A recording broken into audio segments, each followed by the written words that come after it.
Honourable Minister, Director General, Dr. Bramley and everybody else, thank you for making yourself available this morning. We have you in here for 30 minutes. I will allow you to make some opening remarks and then we will open it up for the members for questions. Thank you, Mr. Chair.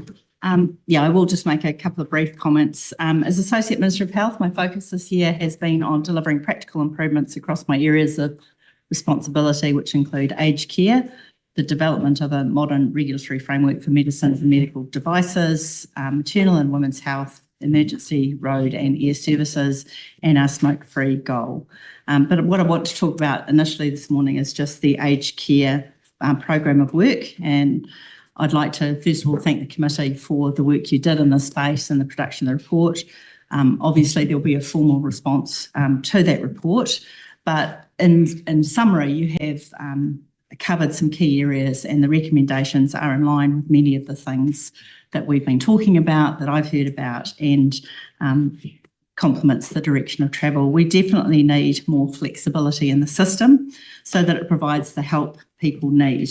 We need to ensure that the community and in-home care services are set up the right way so that people can stay well at home as long as they can and want to, and that's the right option. We need more aged care beds, absolutely. We need more respite and increased capacity to provide specialist dementia, psychogeriatric and palliative care, and for the sector to be funded to provide these services and invest in building more. And we need better pathways out of hospital for older people. And from what I've seen, that starts with getting the admission process right and having upfront specialist advice considering the individual patient's needs from the outset. In short, consistent with your report, our system for aged care needs to be one where people can access services they need more easily and transition between these services in a way that improves health outcomes and quality of life. These are the issues for the Aged Care Ministerial Advisory Group we'll be working through next year with this committee's report part of their consideration. So thank you, Mr. Chair, and happy to take questions. Thank you, Minister. Dr. Vera. Thank you, Minister. And as you noted, the committee's taken a lot of time to go into the issues around aged care. You've mentioned the issue of discharge of elderly people from hospital into aged care. Can you please help us prioritise the top 3 high impact actions that can be taken, that you're taking to speed discharge out of hospital for people to aged care? I think there is, in terms of actions, I think there is already actions in place, and we've got some very good programs of work that exist. As you'll be aware, Whangārei Hospital has an excellent program around the admission through ED. The Wellington Hospital has an excellent program around the supporting the surgical unit. So those are the priorities. I think is the geriatrician in integration with that process, I think is really important. The actions in terms of differentiating from BAU around what is the Ministry and Health New Zealand's program of work around workforce, etc. Those are all the challenges that they will be responding to. But what we're focused on is looking at those models of excellence that we know exist and how we can expand those opportunities. Auckland Hospital also has an excellent program involving the geriatricians, social workers, and what we've seen is it does produce excellent results in terms of lowering readmission as well as shortening hospital stays, and that's so therefore we know those models exist and therefore it's expanding on that. Having identified them, do you currently have a program to expand them that is funded across the country or is that under development at the moment? That is under development. So this is, the individual hospitals working through what is achievable within their budgets and their processes. But again, we will support those initiatives as part of this aged care review. This is a big issue. The committee's heard from many submitters on it, and when we wrote our report, do you or your officials who are with you today have a sense of the resource required to make progress against this issue? We haven't got any numbers that I'm aware of. I'm not sure if from an official perspective, this isn't a separate piece of work that's occurring, that this is a priority across all the sectors because aged care is a big consumer of services. But we have seen significant funding uplift into this program of work, particularly in the aged care sector. Also, as resource, could you explain the funding, please? So this is for the aged care funding uplifts that are occurring to the aged care sector. All right. And you mentioned in your opening remarks a ministerial advisory group. What are you hoping to get out of that group?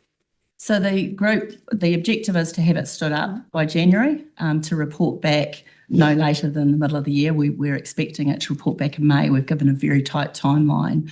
And this is the opportunity to actually look at a lot of the recommendations that have come from your report.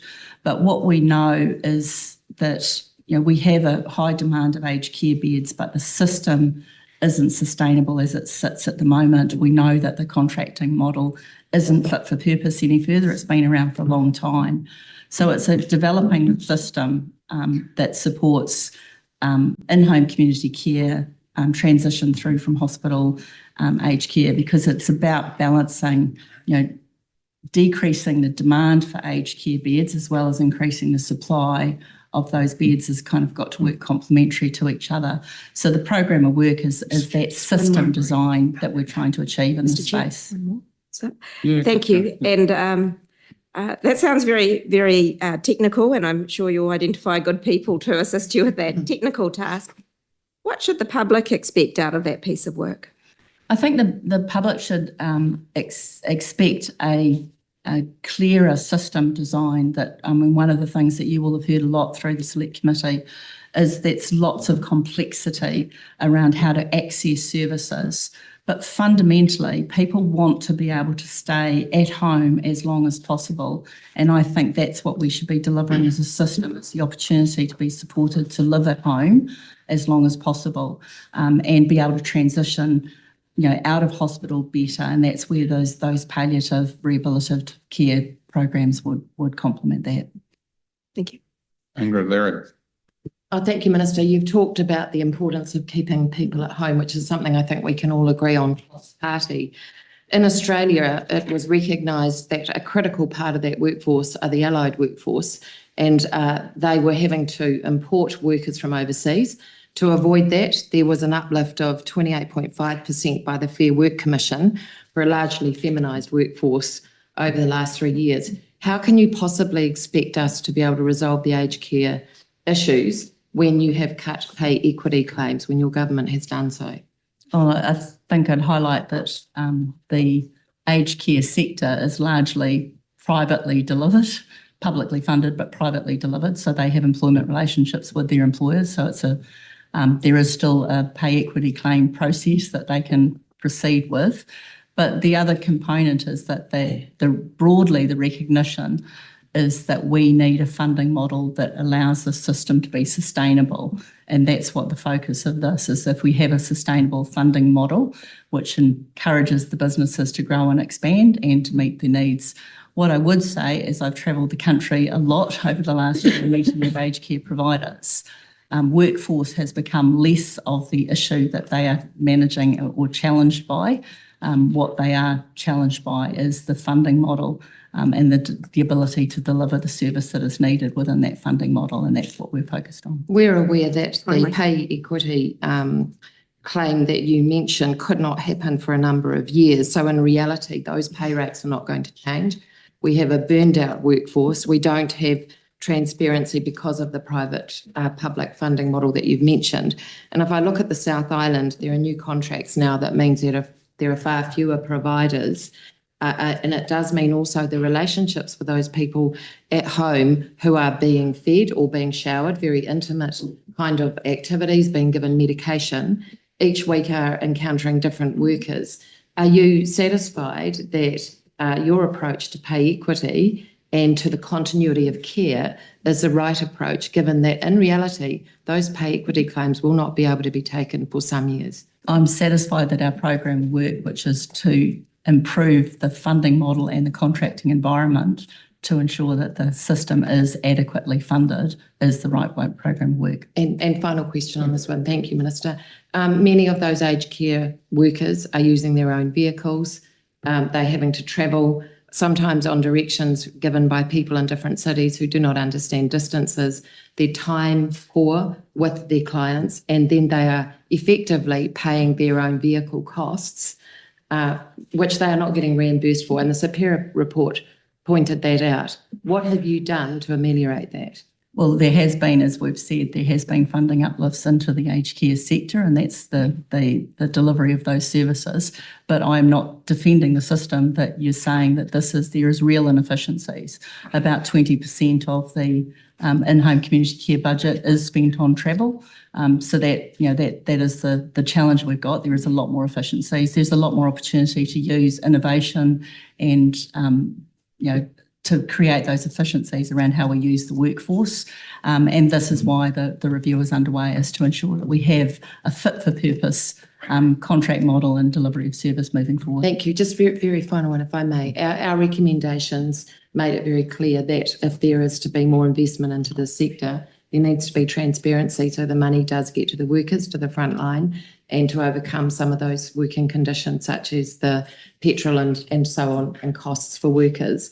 Are you committing that we will have in any reforms transparency that investment will go to the front line rather than go to profit? The advisory group that we've established is those that are delivering the services, and that is why we will be ensuring that we get the right advice around what is the system that we need to deliver all the expectations, putting the consumer at the heart of those decisions as to what is the best experience they can have, and that is around that has been sort of outlined in the terms of reference for this working group. Jenny Marcroft. Thank you. Thank you, Minister.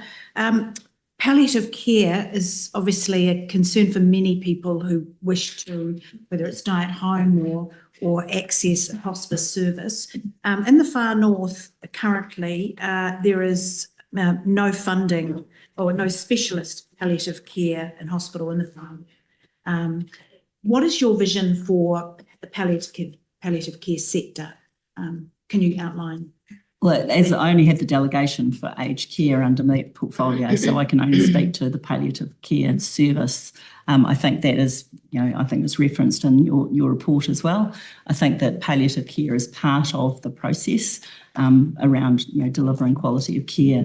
That will be factored into the program, and the aged care sector has talked a lot about the challenges around delivering those services, and that time-limited funding is not, appropriate around that support. So I think that is a big part of the delivery of an overall, system design. So from within the aged care sector, but I'm not sure if there is further comment from the Health New Zealand around palliative care. We can pick that up when Health New Zealand's in later, if that's more appropriate then. Thank you. Also, your ministerial advisory group, which was mentioned earlier, can you give us a timeline and any indication of who's going to be? So we'll go through APH, so Cabinet approval will hopefully be by next week, and then we can make some announcements on that process. We're very keen to ensure that, continuing on the work that the committee has done, is that we continue this bipartisan appreciation of the direction of travels. So we will work through ways that we can ensure to continue to engage properly through this process. But we will definitely have announcements within the next 2 weeks, and then with the view to the group standing up by January next year. Supplementary. The announcements you're making over the next 2 weeks, I understand there's a meeting with Minister Portaka tomorrow. Are there going to be announcements regarding retirement villages, their repayments in the next 2 weeks? I'm not sure of that timeline, so. Carlos Chong, Dr. Thank Chong. you, Mr. Chair. Thank you, Minister. My question is, one of the major issues in our community is that some seniors have become increasingly isolated, especially after the COVID pandemic. How do you identify these individuals and what steps do you take to help reintegrate them back to the community? I think that is, there's two components to that, which, I can put my seniors hat on at the same time, but I think what we've seen and what you will have seen through the select committee process is that access of care or access to the system and the complexity of the system has been challenging for people. One of the areas that I see repeatedly is the enduring power of attorney, the process under which decisions can be made on behalf of persons who are no longer capable. That is one component. There is another piece of work that through the Office for Seniors that we drive around elder abuse initiatives and those, reaching those isolated communities. And there's a program of work that sits under that process. But I think in terms of the services that we're talking about within health, this is where the system design becomes so important. The ability to access care, the way care is assessment, the way care needs are assessed, how that is worked forward, and the opportunity for all of the workforce to work at top of scope around, whether it's pharmacists, whether it's GPs, nurse practitioners, how all of those focuses can make it easier for people to reach out and get help.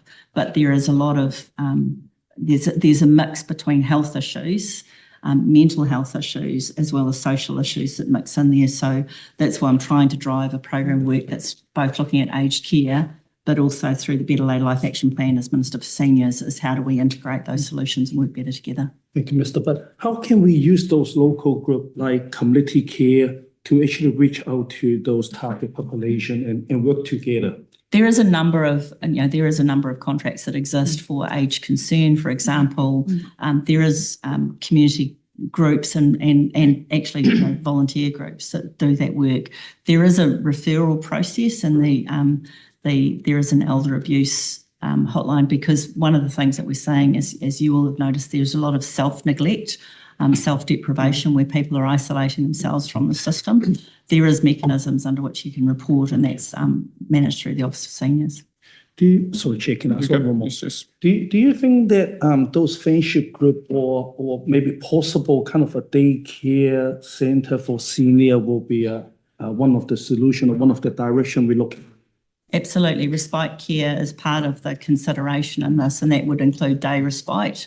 That would include, and there's other programs which don't sit within my delegations around the carer strategy, but I believe that the delivery of respite care, and that's day respite or support processes, is not only complementary to the issues that you're saying, but it also provides a great deal of support for carers as well to alleviate that. So this is where I've said in the terms of reference is about developing a system that's you can transition through and gets the right care in the right place at the right time is significantly important. And the things that we need to allow people to stay at home and age with dignity should all be considered in that mix. Thank you.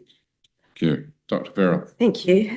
During the year under review, the Second Amendment to Smoke-Free Environments and Regulated Products Act was passed with broad support across Parliament. It included provisions for the restrictions on banning of disposable vapes, greater penalties for underage sales to minors, restrictions on visibility and advertising.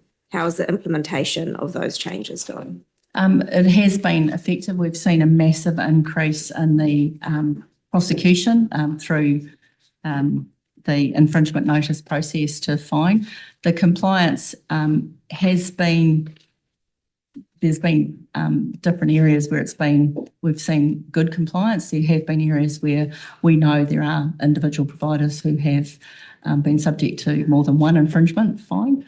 That is, going to continue to be the priority for compliance as we move forward. I think It's still very early because those last changes only came in July this year. So we're still very early in the process around assessing the impact. There have been encouraging signs, I think. Are you able to update the committee either now or in writing on the number of prosecutions? I would have to do that in writing. thank Sorry, you. I don't have Thanks numbers very here. much. Yep. What further amendments do you plan to the Smoke-Free Environments and Regulated Products Act? So as you'll be aware, there was a advisory group that was established. Their report has been published with the ministry's commentary over the top of that. That's moving forward is that, what is the future state we need? I think we can all agree that we've got a real anomaly around the fact that we have greater levels of regulation on vapes than we do over tobacco. So I think there's a lot of work around how we do that. But yeah, so I'm working through the advice from the group to understand what is the next steps. What are the things that we need to do to ensure there's the appropriate level of regulatory control, and how do we move forward to ensure that we don't end up with a system where people go back to smoking, etc. I have a few subs, if that's all right, Mr. Chair. Just to be clear, the way you would respond to that is to increase the regulation of tobacco, not to decrease the regulation of vapes, which we've all as a parliament just agreed to increase. No, absolutely no. We're absolutely committed to ensuring that vapes are not available for young people. Yeah. No, but I think that we do need to do something in the tobacco space, and that's the advice that we've received, and we'll work through that advice. We would love to see that, if I may, Mr. Chair. The advisory group had a recommendation, a moratorium on introducing new nicotine products until there is clear independent evidence that proposed new products such as oral nicotine pouches are safer than smoking and effective in helping people who smoke to stop smoking. Do you accept that recommendation? Yeah, we're working through and waiting for advice from the ministry around that safety criteria, and I'm expecting a report early next year, at sometime early next year around that. So that is the part that we want to be sure of, that we I've got have a some other pathway. subs. Well, I'd like to continue when. Oh, well, I've got one from Kahurangi and I've also Cameron. Go. I'm actually happy for Aisha to keep going, Okay, I'll go one here and then I'll go to Cam. and then can put me back on the list. We've just No, forfeited. you lose It's yours. forfeited.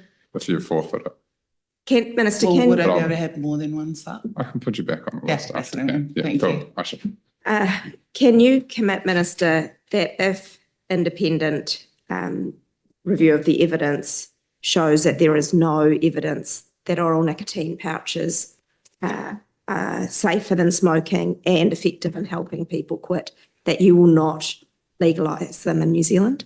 I'm committing to Smoke-Free 2025. Well, And smoke-free that's- has nothing to do with oral nicotine, Yeah, so I'm committing to achieving our Smoke-Free 2025 target, and that is the target that we're are we going to focused go on. through this Cameron- whole thing Cameron all Luxon. over again? Sorry, guys. Vaping? Cameron Luxon.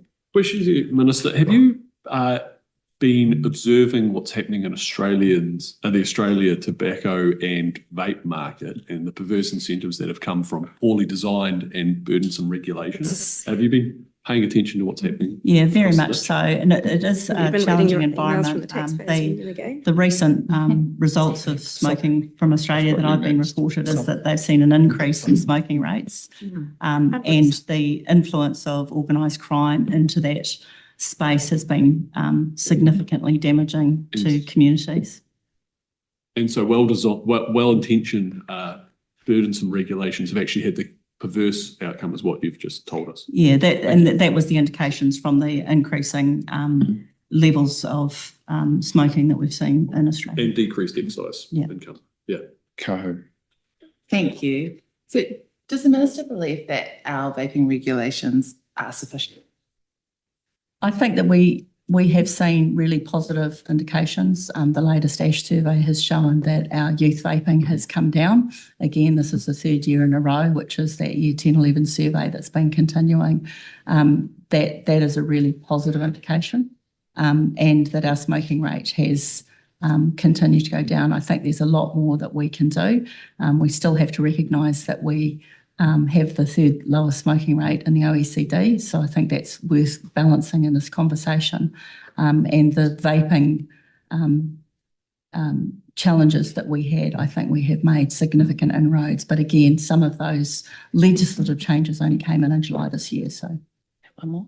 One more. Thank you. And so daily vaping has increased in all ethnic groups from 2015, 2016 year through to 2024, with daily vaping surpassing daily smoking a few years ago. Are we doing enough for those larger groups like Māori and Pacific adults where the significant increases are happening and that there's a massive disparities with like 28% in Māori and 21% in Pacific adults? I think we need to do a lot more to bring smoking rates down. Māori and Pacifica smoking rates are still not where we need them to be. They're significantly higher than the other population groups. We still see very high smoking rates in older people. So that is the target demographic. We definitely need to keep vapes away from people, but we cannot ignore that vaping is less harmful than smoking cigarettes. And I've never said that it's not harmful, that it's less harmful. And therefore, in terms of protecting health outcomes overall, I think that's the focus we need to continue to have. Go to Dr. Chong and then I'll come back to you, Dr. Thank you, Verrill. Mrs. Chair. So, Minister, have you actually got time to look into my member's bill on vaping about changing the licensing system, restricting the favour, and also adding a health disclaimer on the product? Do you think those are the direction the government actually looking at?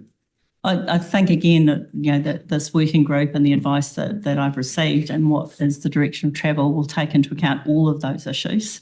We still have to balance the fact that access to vapes has contributed to our reduction in smoking rates. So we need to ensure that access to vapes is directed at those that we want to ensure don't smoke. We do not want youth to have access to vapes, and we will continue to make that the priority.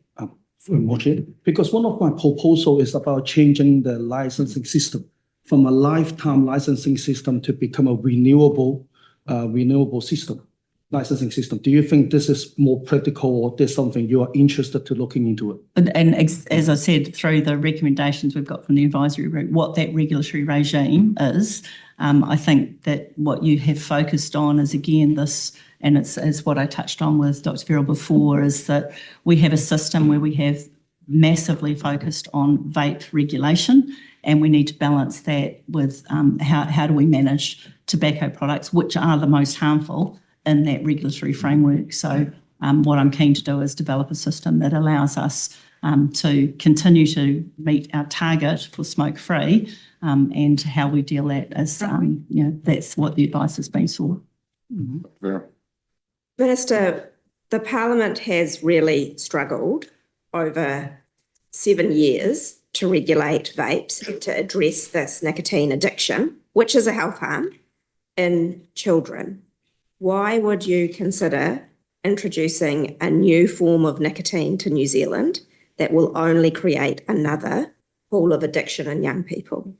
I think that you're conflating a couple of issues there. One is that No, 7 I'm not. seven years that we had to get the vaping regulation. We didn't have any regulation to start with, and we didn't do it very well at all as we went through the process. And this is the challenge we had. We went from no regulation to reactive regulation around how we were going to deal with this. That is, I think we have seen a significant shift in our outcomes in vaping rates. So I think we have headed in the right direction now. We have seen that those youth vaping rates are coming down. But if we look at from an evidence-based point of view, there are 2 countries that have lower smoking rates than us, and they have other other tobacco nicotine products. We have used nicotine replacement treatments throughout the process of reducing our smoking rates.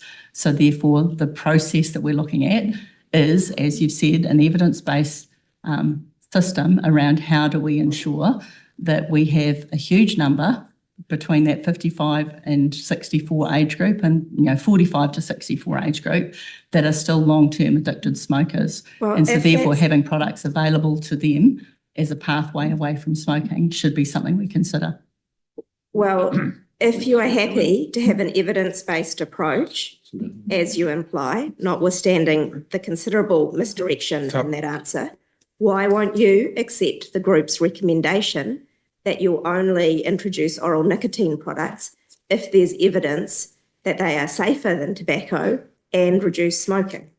Why won't you accept an evidence-based recommendation? As I've said, I'm not saying I'm not accepting an It should be evidence-based easy. Very close. Well, it is, but there is a number of recommendations in that report, and we will work through as to how we can operationalise those recommendations and how it ultimately delivers. We accept to people to our- say no to drugs every day. Just say no to this. Kahurangi, yeah, I've got you on the list, but Kahu, in front of you. Does the minister know that there's a saturation of vape stores in lower socioeconomic communities? We For started 2 example, months ago. Kaikohe, which has 19 vape stores in their small Northland town.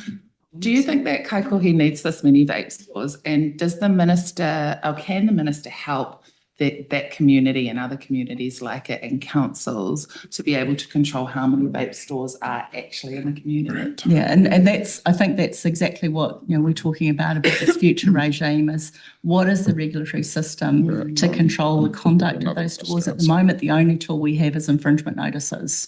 So how do we deal with non-compliant stores? How do we manage that process? The reducing the displays, etc., the increasing the penalties for non-compliance, they can be a deterrent, but I don't think they're having the impact that we need around how do we ensure that there is a system that beyond just, I'm now licensed, how do we have a system that manages non-compliance and deals with their ability to do business? And therefore the same thing applies because similarly you have just as many stores that sell cigarettes. So how do we manage a system that is going to control and provide the transparency we need? Ultimately, this is about reduction in harm, and we need to ensure that is the priority.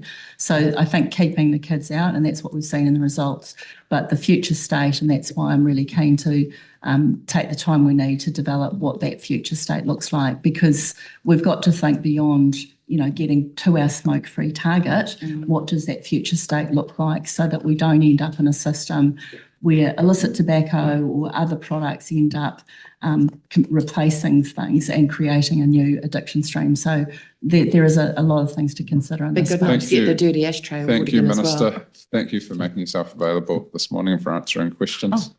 We're actually just over time and we have another minister waiting to come in. So Thank you very much. thanks for your time.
Morning.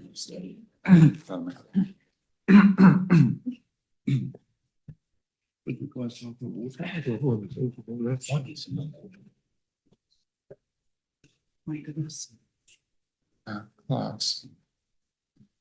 Are we able to get some more water, please? Got some water. Oh, we've got one there. You're all right, Minister? Very good, thank you. Excellent. That's Okay. what we're on talk. Welcome, Honourable Minister, Director General, Dr. Bramley, everyone else in the gallery. Fantastic to have you all here. We have you in here for 45 minutes this morning. I'll allow you to make some opening remarks and then we'll open it up to committee members for questions. Kia ora.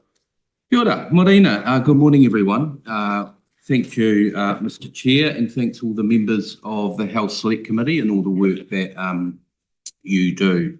Look, I'm straight into it. I'm ably assisted by leadership and officials here today. I'm sure I don't need to introduce them, as they're probably familiar faces to you now, as health ministers have already been before me, and associate health ministers as well. I do want to take this opportunity, though, to thank officials and actually all those who are at the front line working hard for better mental health in New Zealand.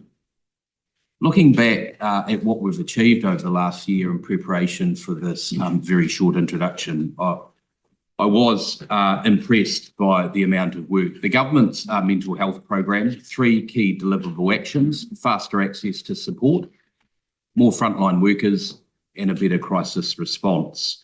We've increased the ring fence for mental health and addiction, $2.4 billion when we came into office, now 2.8. Announced $28 million for rolling out co-response mental health teams, a further $61 million recently for bolstering crisis response. That will be more frontline workers in our crisis assessment and treatment teams, as well as more peer-led acute alternatives for inpatient services as well. A $48 million refresh of the first ever mental health and addiction workforce plan this country's seen, delivering outstanding results with some mental health professions, the vacancy rates in Health New Zealand dropping by 65% since coming into office. The Meth Action Plan, $30 million, grounded in feedback from the front line, how we'll reduce demand for meth and support those who reach out in the time of need through addiction. We've got the FASD Action Plan, $6.5 million, funded out of the increase in the alcohol levy. First government in 15 years to increase the alcohol levy, and we've funded fetal alcohol spectrum disorder program out of that as well. We've refreshed the next 5 years of the Suicide Prevention Action Plan, an extra $16 million on top of the existing 21 new health-led actions in that plan, and 13 new cross-agency actions as well. Something I'm quite proud of is the refresh of the eating disorder strategy. That's something I heard loud and clear when we were in opposition. First refresh in 16 years, a 20% increased funding for that vital support as well. The Police Mental Health Change Program, now people taken by police into EDs are guaranteed to be handed over in 1 hour. If they're assessed in custody suites, they're taken to mental health facilities within 30 minutes. And the advice I've received lately has seen a significant drop in mental health patients now being held in custody suites. And I think we can all agree that it's the right way forward. And just the final thing I'd say in closing, Mr. Chair, when we look at the annual health survey around unmet need, a third of young people under 15 report their unmet need not because of lack of access to service, because they don't know where to go. A quarter of adults.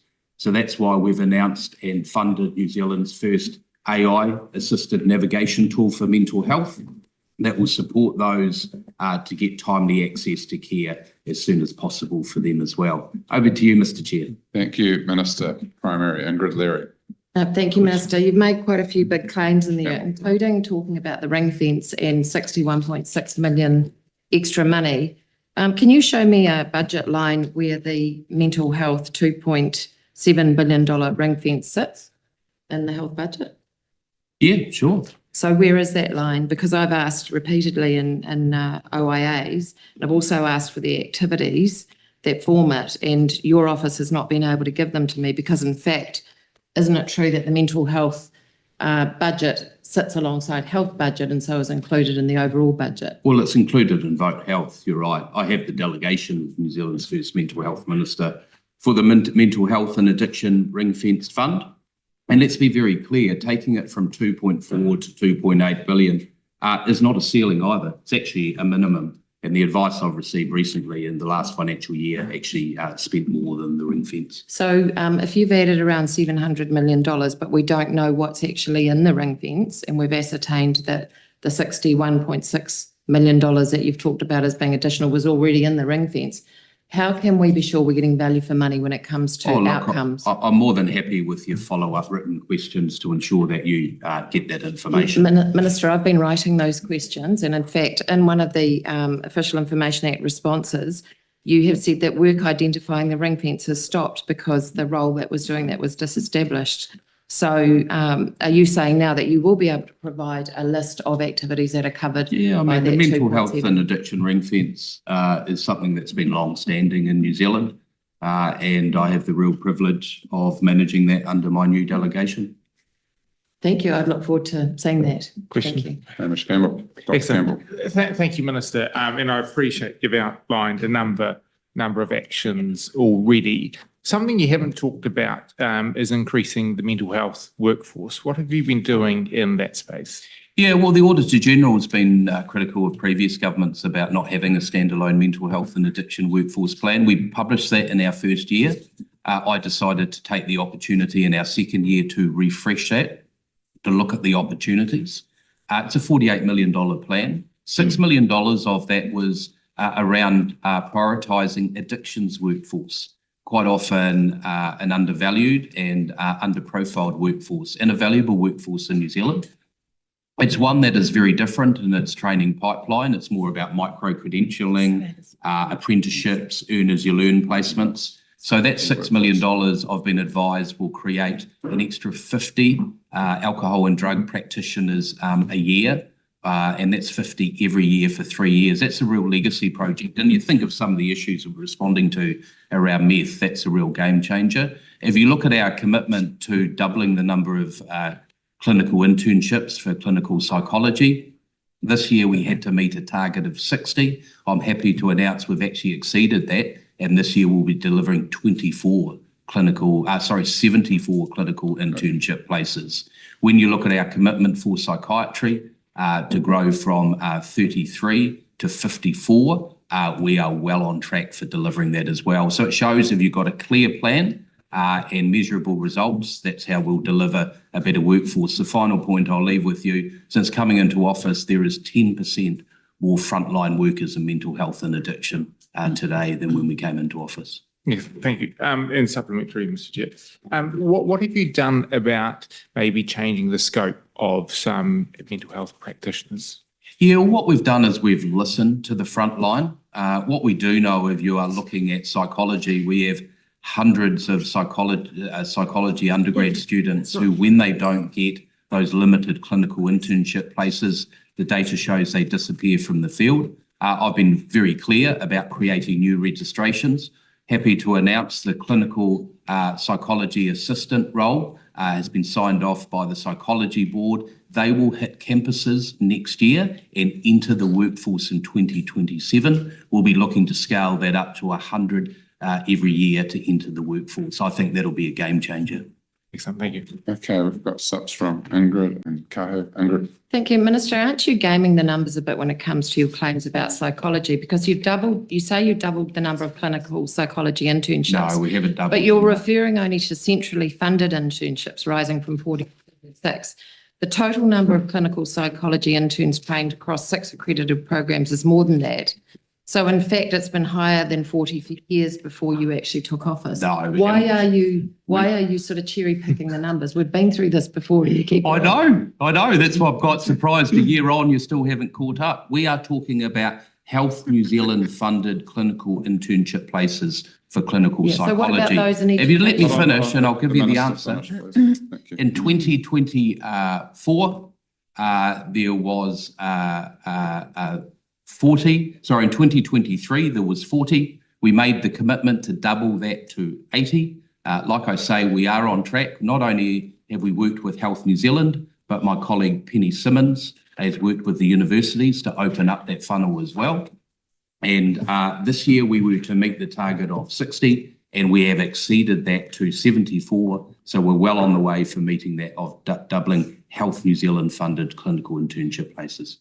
Thank you. And thank you for clarifying that is Health New Zealand only and not relating to other clinical psychology places. Yes, while the education, corrections and the other departments be responsible for theirs. So my second question is just around the assistant psychologists.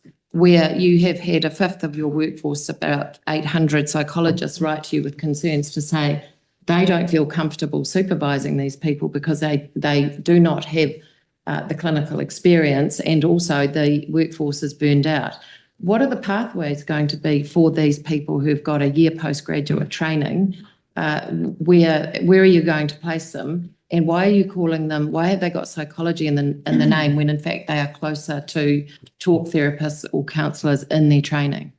So you raised that a number of clinical psychologists did oppose this in their submissions to the Psychology Board. I just rest assured to the committee that number equated to less than 8% of registered psychologists.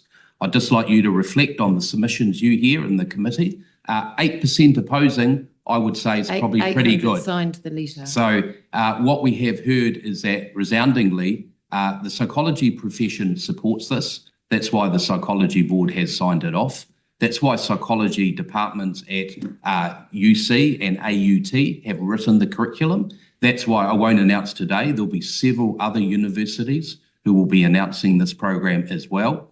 This will be a game changer. We've listened to the front line. We are delivering a new registration. And I just put it to you, you can listen to the one or two psychologists who might like this. I'll listen to the hundreds, if not thousands of Kiwis who can't get timely access to care because we've got too many workforce vacancies. And that's who I'm listening to. Kahu. Thank you. In the FASD, the Fetal Alcohol Spectrum Disorder Plan 25 to 28, it allocates 1.35 million to workforce. Point of order, Chair. Point of order, Dr. Campbell. We've kind of jumped topics here. This is not really following on from the. I'm talking about workforce Right. specifically. Yeah. So there's Workforce for- 1.35 million. Workforce for FASD. Which is not Right. psychology. That's okay. I can leave it and We can jump segue into it. it. Jump into it later. This Mr. is Sappi. important areas. Yeah. Kapai. Could I just finish my last point on this? Yeah, I'll Thank you. I'll come back to you, Ingrid, but I'll let Okay. Kahu do this. Thank you. Because it is related to workforce, Yeah. which is what the primary was on. So how will the government ensure that the workforce trained is a representative of the population that they will be serving? So recognising that Māori are disproportionately exposed to risk factors for FASD. Yeah, look, I just want to acknowledge our current NGO and community providers who are working in that space. Quite an area that is at time has not received the prioritisation that it should. And what we do know with the peer support lived experience workforce, especially in FASD, is very powerful. I've met with these workers at the moment who have experienced the impact of FASD either on themselves or their family members. And so that's why the prioritisation of this funding is actually to grow that peer support lived experience workforce. It's very important. Since coming to office, the peer support lived experience workforce has grown 91%. That's quite staggering. Not only in FASD, but we've also funded new peer support workers to roll out in our eating disorder services, our emergency department services, crisis cafes as well. And look, there is a role for the more medicalised professions who are working with people impacted by FASD. And we see with that plan a real opportunity to invest in their upskilling, the workforce development. Quite often they will go through their medical training and not have any training around working with people with FASD. And that's where we'll look to prioritise that as well. Thank you. Just back on the psychologists, I mean, I think this goes to what appears to be a lack of monitoring and evaluation in the system of whether it's working. So psychologists are telling me, for example, that people with ACC sensitive claims are going to talk therapy when in fact they may need psychology services for trauma. It's a bit like going to a knee doctor with a head injury. Your focus on these psychology assistants, while well-intentioned, are not going to help that higher end of need, which is the acute end, which is where we are seeing all the need. Wouldn't you be better off focusing on increasing the internship hubs and scaling those so that we can get more placements for our psychology students and therefore grow the psychology workforce, not the assistants who have a very different role and cannot work at that acuity? Thank you. Just back on the psychologists, I mean, I think this goes to whether it's working. So psychologists are telling me, for example, that people with ACC sensitive claims are going to talk therapy when in fact they may need psychology services for trauma. It's a bit like going to a knee doctor with a head injury. You Sorry, that felt like I was a bit down the twilight zone. We've just spent the last few minutes talking about doubling the amount of clinical internships for psychology, which I think answers your question. It's not a one or the other, it's actually both. This government's doing a lot of things at the same time. So not only are we doubling the number of clinical internships in clinical psychology, we're actually rolling out a new registration. And actually by having the assistant psychologists, they'll be able to support the clinical psychologists to work at the top of their scope, while actually assistant psychologists will work in a very clear scope about low intensity patients. So when you actually look at the examples around the world, whether it be the UK, there might have been a bit of pushback when the new assistant psychologist was proposed there. Ask any clinical psychologist now in the UK, they wouldn't do without their psychology assistants and their teams. And that's what we're doing, right? We're growing capacity in both work streams. That is the ability of having a mental health minister who has the time now to get into the detail of this. If you look at the workforce plan, we've stepped through every profession and opened up the training pipeline. All the constraints are different, and I'm quite proud of what we've achieved. Noting that the clinical psychology roles in the UK are quite different from those proposed in New Zealand. Also on Workforce then, and Minister, you mentioned the co-response teams. The Treasury wrote and said that you need $15 million to make those roll out effectively, and that needs to come from the police budget. Have you got that money? Look, we're just about to announce the first 4 sites for the rollout of 10 mental health co-response teams. Really excited about that, and I want to thank police for prioritising. And that have program. they given you the $15, or have you got the $15 that Nicola Willis said, or that and directed police to give to you, and that police have made very clear from their letter that they need in order for this to keep the front line safe for mental health workers? Well, I'll let Mark Mitchell, the police minister, talk about his budget, but I'd just point to you, we're soon to announce the first sites, and we're really excited about the joint work between police and health, not only in rolling out the mental health co-response teams, but in the police change Minister, program this is as your well. area of Yeah, responsibility to yeah, keep your workers Hamish safe. Campbell, supplementary. Excellent. Thank you, Minister. And you touched on it briefly with the Greens members' question. With the peer support workforce growing 91%, and you talked about peer support in the ED department. How's the rollout going for that? Yeah, you're right. We've seen the number of peer support roles grow by 91%. That's partly to do with $1 million fund we set up so people can access that level 4 peer support training as well. But to be fair, a lot of the support for that program is coming from the NGO and community groups themselves, and I want to thank them for that. Look, I was at the launch of the Wellington Peers in ED recently. I met one of the peer support lived experience workers. She was very candid. She said it was a very surreal day for her because a few years earlier, she was the one coming into Wellington ED in crisis. Now that she is in recovery and gone through formal training, it's quite a specialised peer role to work in a busy environment like emergency departments. She is now supporting those coming in a time of crisis. I think that's quite powerful. And the feedback I get is that not only are they supporting people better when they come into ED, but the feedback from existing emergency department staff are saying the value they see in these new roles as well. And when you think about people coming in a time of vulnerability, having someone who can sit and talk to them who's been there before, not tell them what to do, but share their story, is very powerful. And I'm a big backer of peer support, and it's great to see it getting traction all around the country. And that's not to do with me, that's to do with the peer support movement, and I'm just happy to enable them. Supplementary? Supplementary. Minister, you've mentioned the ED department at Wellington Hospital, which has got is at the lower end of success in the targets of wait times. I think it's around 35%, noting that some of them are better. Whakamatutu have offered a support that would free up people in the ED departments, and it costs for 1 week in Whakamatutu for anxiety and depression, in Wellington, the equivalent of 1 night in hospital. Why didn't you fund them? Why haven't you stepped in to support and fund them? Why didn't you fund Seeger House? Why are you saying these decisions are operational when in fact they would resolve a lot of your frontline problems when it comes to providing support for anxiety, depression, and freeing up hospital beds? Yeah.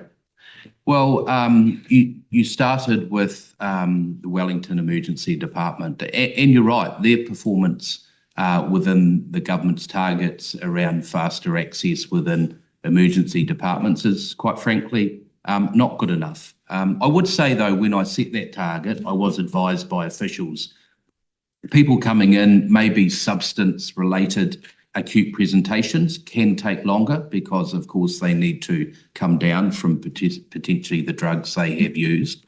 But I just point out to those targets now, under the Health Minister, Simeon Brown, we've gone through regionalisation and now going back to decision-making close to the front line. Those targets I can report on the 20 health districts, each level of performance. That's a game changer because executive regional directors, and Dale will speak to that, are having to put action plans together, how they drive up performance against the targets. We're meeting the target nationally for primary mental health and addiction access and specialist, but I've always said that's not going to be good enough because some of the regions are not meeting that. So the goal is now to go in and lift up performance across the country, and that'll be a game changer for the postcode lottery we have. You quite rightly point out there is a number of innovative and good mental health and addiction services across the country. Some are funded by the government, some are funded by private funding, some are philanthropic and charity funded. That is the makeup of the mixed economy of care we have in New Zealand. Quite often services reach out about funding. Health New Zealand is an independent Crown entity. I can't intervene in that funding decision, so those decisions go to Health New Zealand to make the decision. I would point out for the Wellington Depression Centre, though, Health New Zealand's decision on not funding that service is the same today as it was under the last government, so nothing's changed. Minister, you've talked about these ED wait times as if they're health outcome targets, but as a policy person, I think you would accept that those are not health outcomes. Those are useful indicators to try and get people through the system. But in terms of the $700 million in the ring fence, what can you show has got better, given that wait times is not a health outcome, that is an enabler? Can you point to one thing that is Point of order, important under your Dr. government? I thought the primary question is on workforce. I think we got a bit too far now. Primary question is on workforce. Speaking to the point of order, the Minister order. himself talked about, we've been having a discussion about ED and wait times. The Minister has referred to ED wait times as a health target, which I accept, but I'm asking the Minister if he also accepts that it is not a health outcome. And what I would like to know from the Minister is what health outcomes can he show have improved under his watch with the $700 million increase? I'm happy to answer it. funding? It's not the hard. Thank you, Minister. Won't Speaking to the point of order, But I just Cameron want to, thank you. I'm sure the Minister won't mind answering the question, but I just want to raise that yesterday My when we question were was being going, rejected by you guys. when the committee was straying this far, it was hauled up on. So I think Carlos Chung's point of order is Thank sound. you for your opinion on John's point of order. Thank you for offering. And Yes. and the minister has offered to answer it, and in his previous answer, he did move into this area. So Yeah, no, it's no happy to problem. let it go. Look, when you think about the mental health and addiction targets, we set 5 targets, 3 of them around access, 1 around workforce, the other around prevention, early intervention. Quite frankly, where I started to formulate those mental health and addiction targets was my time in opposition, getting out, listening to people at the front line, people trying to access services. People told me in a time of need, they found a fragmented system and it took too long to be seen. I took advice from officials, what was the impact of being stuck on waiting lists, and I think you would agree. It's a real red flag to be stuck on a wait list with a mental health and addiction issue. It deteriorates. And so that is why 3 of the 5 targets are focused on access. If we want to know around the effectiveness of our services, I would just point to in addictions, we have an outcome monitoring evaluation that people fill out as well as services called ADOM, Alcohol and Drug Outcome Monitoring. For young people in mental health services, it's called HANOSCA, and for adults, it's called HONOS. That is more a clinical tool, but that actually measures the outcome of that people get engaging in those services. And All right, really, last up, and then we're going to move on to really the next appreciate primary. you answering that, Minister.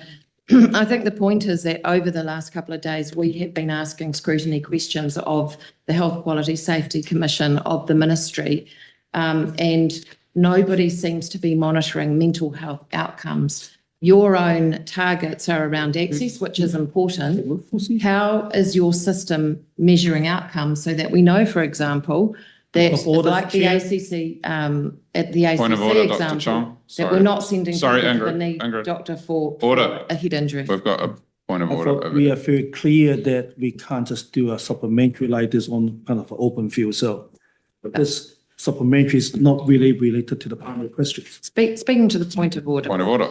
The minister has helpfully answered the question and we're interrogating outcomes.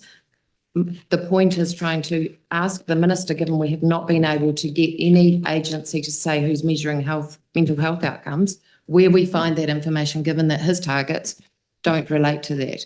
He has mentioned one to do with mental health and addiction services, but what about other mental health Speaking to the point Welcome of to the order. point of order. Are you asking the minister a question Well, right now? well, that Sounds is, like a question. Can I speak to the point I'm of sure the order? minister will be happy to All answer. right, I'm going to roll. I could go through the Mental Health System 101. It starts off, we've got an organisation called Health New Zealand, and they go out and they contract service providers. Part of that contract has outcome monitoring. That is built into the contracts about whether services are recontracted. And also we have a regulator and a monitor that's called the Ministry of Health. They monitor Health New Zealand around outcomes. But they told us And then yesterday obviously they don't I take an monitor active health. interest What from supplementary? the Health New Zealand and the Ministry of Health, how those contracts are going as well. We have measurement scales in New Zealand. So I'm not sure really it's a conspiracy. It may be just an induction 101. Thank you, Minister. Look, we are drifting a long way on this. I'm going to Mr. move on Mr. Point to of the, order, could we please have my colleague's supplementary? you were starting your supplementary. I said it was the last one. No, And I wanted to move on. I wanted to move on to the next primary. People have primaries, including yourself. I'm going to go to Kahurangi Kata. Thank you. Minister, the alcohol levy was set at an annual value of 16.6 million in July 2025, despite the recommendation of the independent review of alcohol levy stage 2 reporting an increase to 37.3 million. Will the annual value of the alcohol levy be increased in July 2026 to the value recommended in that independent review? If not, what is the justification for keeping the alcohol levy set below this recommended value when the cost of FASD and alcohol harm is more broadly grossly exceeds that value, coming to around 9 billion a year? Yeah. And is there negligible impact on the cost of alcohol? Yeah, look, I think that's a fair question. When you look at the Allen and Clark recommendations, which is what you're referring to, we had an alcohol levy at about 11.5 million, been sitting there for about 15 years. We came into government and increased that to about, I think, 16.5 approximately, about a 5.5 million increase. As part of the Allen and Clark review, not only what did it propose an increase, but it also proposed a range of other actions around a new investment framework and looking at the effectiveness of what the alcohol levy was funding as well. So Cabinet made the decision that we would increase it to 16.5 million and also go through implementing that new investment framework, which we have now done, and the other actions within that.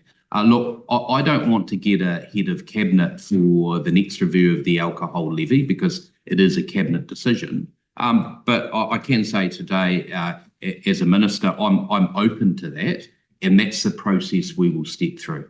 Thank you. I've got a couple of supplementaries around the FASD action plan. So FASD is not equitably distributed in Aotearoa, as we've talked about earlier.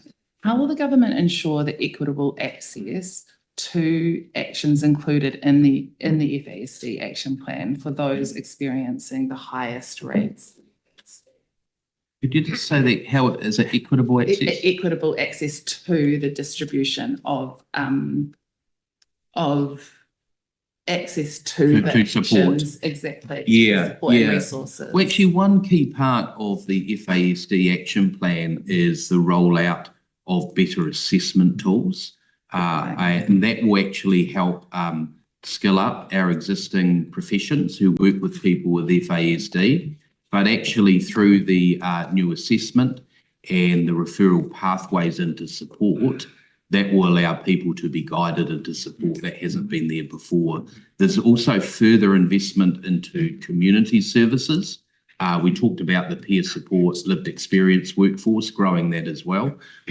And something that we heard loud and clear from the FASD community was the support for whānau and family as well, who were supporting their own family members with FASD. And that's a key part of the action plan as well.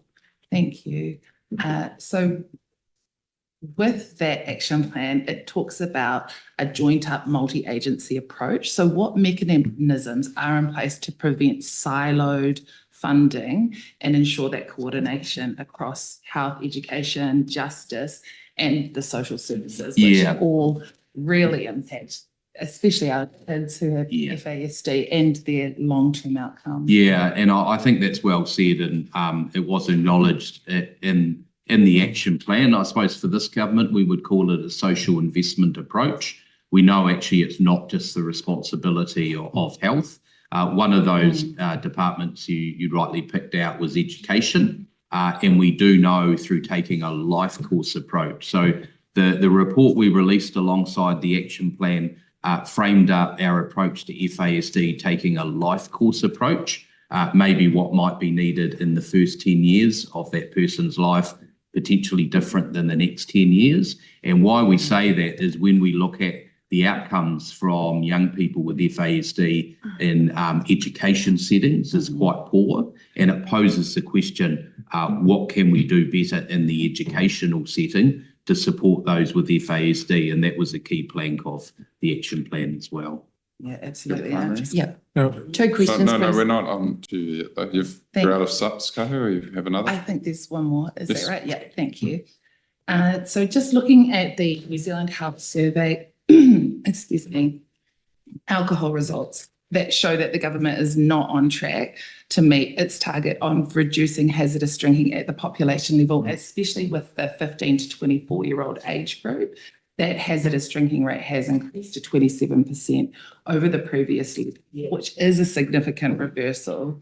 And the population of that 15 plus group hasn't changed. So you spoke in your preamble around the alcohol plan, of the alcohol harm reduction plan. So what national actions or policy is the government developing which has evidence of the effectiveness in reducing hazardous drinking, particularly at that population level with our young people? Yeah, and I mean, first to acknowledge there is quite a shifting in drinking habits for our young people.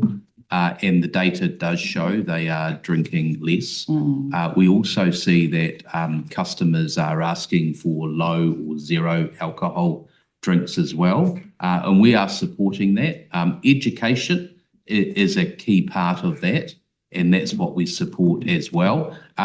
Slightly veering out of my delegation, if you look at the Sale and Supply of Liquor Act with Nicole McKee, really tightening up some of the issues around young people ordering alcohol with some of the providers now that deliver it to home as well. There's some real opportunities within that. But I would just put to you, we are seeing quite an effect of education on our young people who are making very different choices than maybe previous generations, and that is presenting in the data as well. So we want to support that. Thanks. We've got to start with home. Excellent. Thank you, Minister. And you might have actually touched a bit on this in your last answer, but just focusing on FASD, you talked about an increase in support also increasing assessment because, of course, it is a challenge and it is a spectrum. What about prevention, specifically in the fetal alcohol spectrum water action plan? Yeah, and there is quite an existing campaign around alcohol-free pregnancies. We see that as a real opportunity to focus on. We know it's a program that is already evidence-based and delivering results. So we want to support that program by enabling it with more resources to grow, to get the word out there around alcohol-free pregnancies. Excellent, thank you. Thank you. Larry Primary. Two quick questions, Minister. Thank Sure. you. Earlier this year, you gave an 8% uplift to the Health New Zealand workforce and a 3% one to the funded sector. And with a lot of interrogation, we weren't able to see what the evidence base was for the disparity. So looking at the ring fence, are you prepared to offer pay parity so that people doing the same jobs within the system can get the same amount of work? And how do you think you're going to be able to deliver given that pay equity claims have been cut? That's the first question. My second question is, even though we don't really know what's in the ring fence because there is no line item, it's more of an accounting or political construct. Nevertheless, do you think there's enough money in it for you to deliver on your mental health targets and plan? Well, with respect, I think we saw from your government, it's not just all about announcements of money, or else you would have shifted the dial. Remember the 1.9 billion. Yes, of course, a 2 budget. years into the job, Minister. Yes, it is important funding. Look, let's be real. Times are tight for this country, but I'm actually quite proud. Every budget we've increased the mental health and addiction ring fence funding by around 200 million, so gone from 2.4 to 2.8 billion, as well as new money has been announced in budgets as well. So will you be looking at pay equity and Still pay parity? answering, please. That is work in progress, and as the Minister, I will work hard to ensure that we get enough resource to support better mental health in New Zealand. But it's also about ensuring that we get results out of that money as well. How do And we I know would- when we're not measuring them?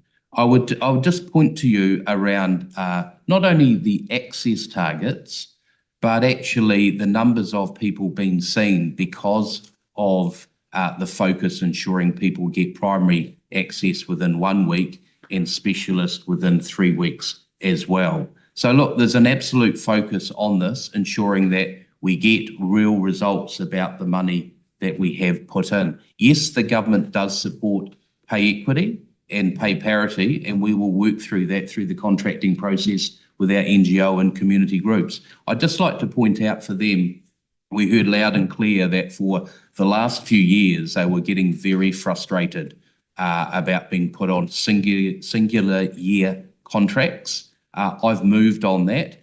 From next year, the advice I've got is we will shift from around 20% of the funded sector on multi-year contracts to around 95%.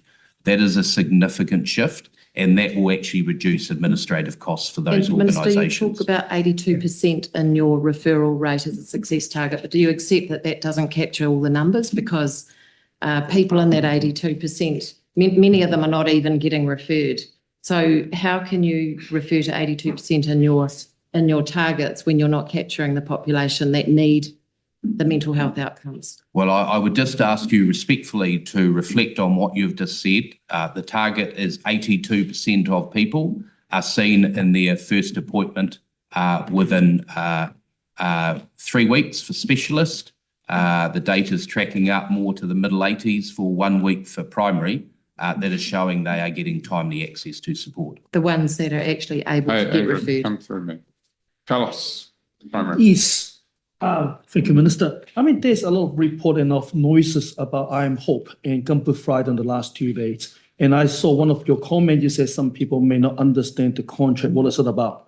I think the general public now deserve to have an update or comment from you. What actually the money spent on I Am Hope and Gumper Friday? What is it for? Supplementary? Yeah, look, it was part of the coalition agreement between National and New Zealand First, $24 million over 4 years to deliver vital support to 15,000 young people. The data shows Gumboot Friday is seeing people sometimes within a 48-hour window and generally within 3 to 4 days as well. It also is a platform that is now scaled up to around 850 counsellors. That's about a third increase since they've had that funding. What's really interesting when you look at the procurement model and the funding contract, and that's why it was so well received by the recent report from the Auditor General, is all that money goes into fee for service, goes directly into clinical activity, on average about $150 a session. None of that money is spent on administration or overheads as well. So what we know is investing into that program, they have universal coverage across the whole country. And so I think, writing a letter to the Auditor General as some opposition MP is asking them to investigate with concerns of financial management of Hope, I think is pretty disappointing. Can I ask you, as a minister, if you look back in the past 12 months, how are you going to raise their performance?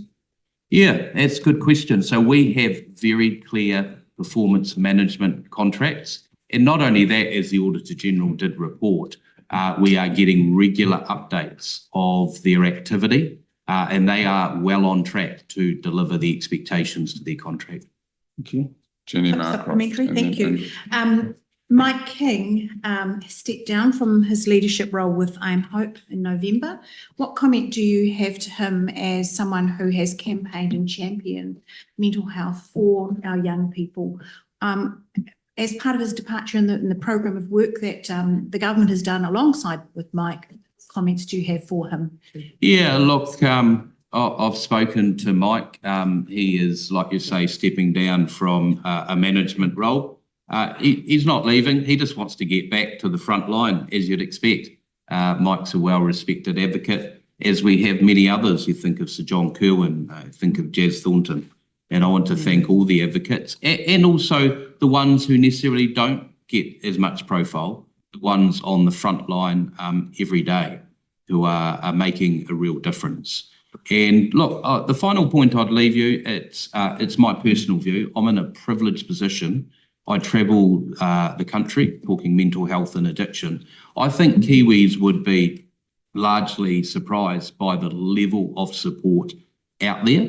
I think at times because some people only consume the mental health system through the media reports, which only prioritise potentially when people haven't been able to get the care they need. But on average, I would say most people do get connected to timely support. But not only that, do they get connected to people on the front line who are passionate, who know their stuff and make a real difference for Kiwis in a very vulnerable time of their life. Maybe that's where the 1.9 million. We've got a supplementary from Ingrid Leary. Mr. Chair, actually, I'm really interested. I would agree with the Minister's characterisation of our incredible workforce. I am interested to know, given that we're talking about funding and who's getting funding and the fact that some agencies have fallen over because they've not been able to get funding, we have a reallocation of uncommitted funding in the books, $10.41 million in 2024-25, $26.13 million in 2025-26. And I'm just really wanting to know what got cut in order to now spread that to Point of order, youth Dr. respite, Chong. Mana'ake, wellbeing Sorry, campaign and Ingrid, so got a on. point of order. Mr. Chair, I would like to answer that because the members let the just Minister asked me a answer. question about why did we prioritise funding for Mana'ake in the Bay of Plenty.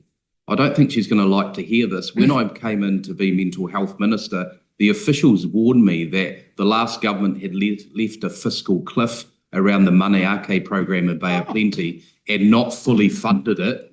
And I was to need to find funding to sustain that, or young people in the Bay of Plenty would not get the service that had been set up. So that member needs to respond to that. The second thing I'd say is coming into government, we made it very clear our mandate was to get money that was stuck in Wellington out to the front line And the reason I could prioritise that money was because I found money in the Mental Health and Addiction Ring Fence Fund that was unallocated and stuck in Wellington. And you think of all the demand out there at the front line, and the last government was sitting on money unallocated. Mr. Shame on them. Mr. Chair, if I may, Yeah, he we did are- ask me to respond to we are that, and at I think time. it's fair to me to be able to respond to say the You may question. think that, but I am saying we are I'm at Thank time. you, grateful that Mr. he's funded Chair. it. Order, Thank Andrew. you, Where was it members of cut? the Andrew, committee. Larry, Thank you for your Thank time you. today Thank you, Minister. and the work you do.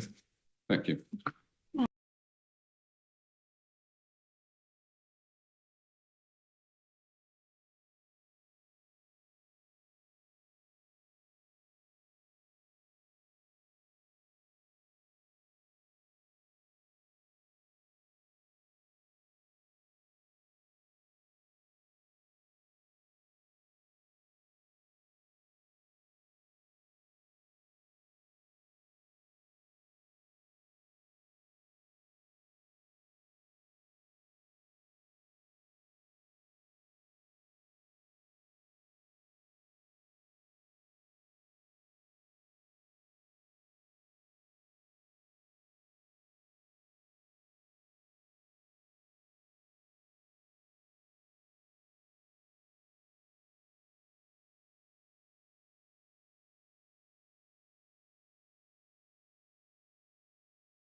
Thank you.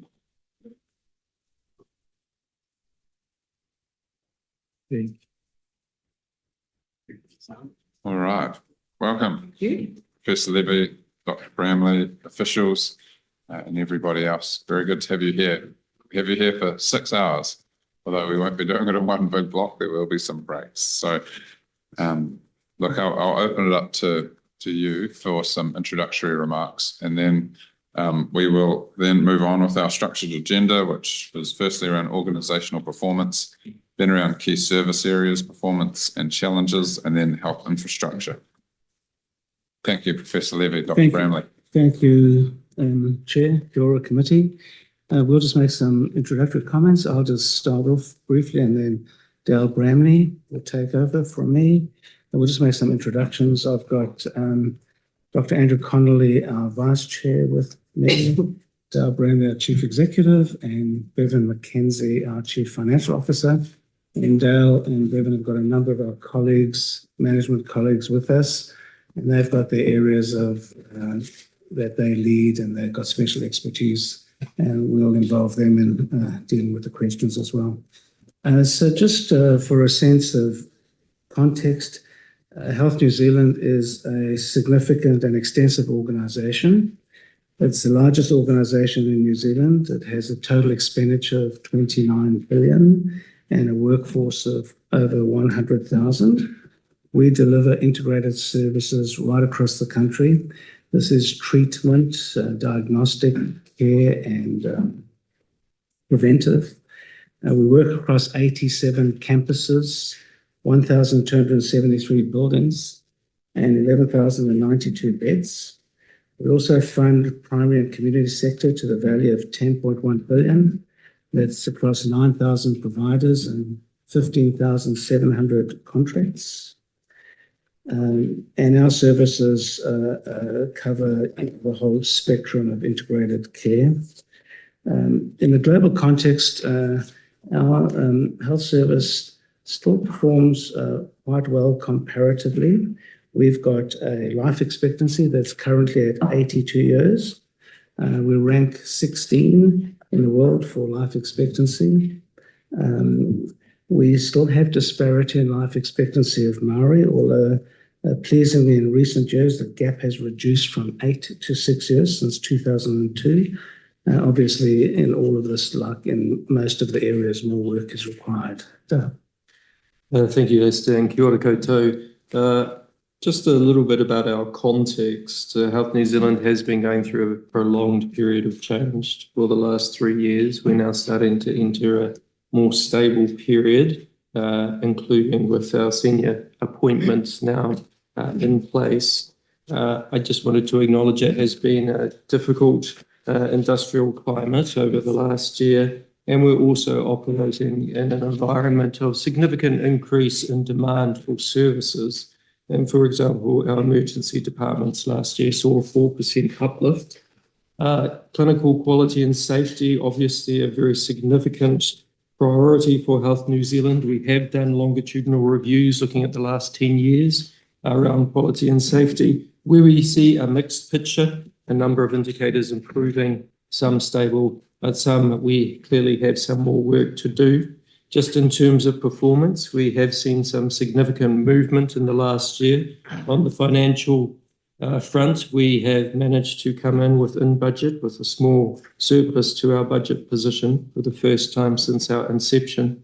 We've also seen movement on our health targets, with all 5 health targets improving by the end of Q4. So that is pleasing. The elective boost was achieved. We've also, after reaching historic highs in January, February, started to see the reduction in our overall waiting lists, which is very pleasing, meaning that New Zealanders are having to wait less length of time for access to services. On productivity and overall, how our services are performing, we've also seen a change in productivity in the last year, the first change that we've seen in a number of years when we look at our case-weighted discharges. So that, again, also pleasing. Significant change in primary and community care going on with enrolments into PHOs now, over 5,050,000 people added to those enrolments. GP and primary care services, the very foundation of our healthcare system, more than 21 million visits in the last financial year. At the same time, we acknowledge that access to some services has been difficult, and so trying to improve access, improve the amount of urgent care available as well. Just another thing to mention in the primary and community care space, which is pleasing, is obviously if we can move to prevention and a focus on screening, which identifies disease at a very early stage, we get better health outcomes. And we have seen some very significant improvements in our screening programs. Cervical cancer screening, for example, hit 74%, which is a very big uplift. Our bowel cancer screening is sitting around 57 to 58%. And also our breast cancer screening programs are doing well, close to the 70% target. On the Māori health front, and we have Salah here, and I'm sure we'll get questions around Māori health. As Lester has said, we have seen a reduction in the life expectancy gap. We do monitor health target performance specifically for Māori and a number of other metrics. And we have seen, for example, that we still have a lot of work to do with things like immunisation for Māori, where the Māori rate is 68% compared to the total population rate of 82%.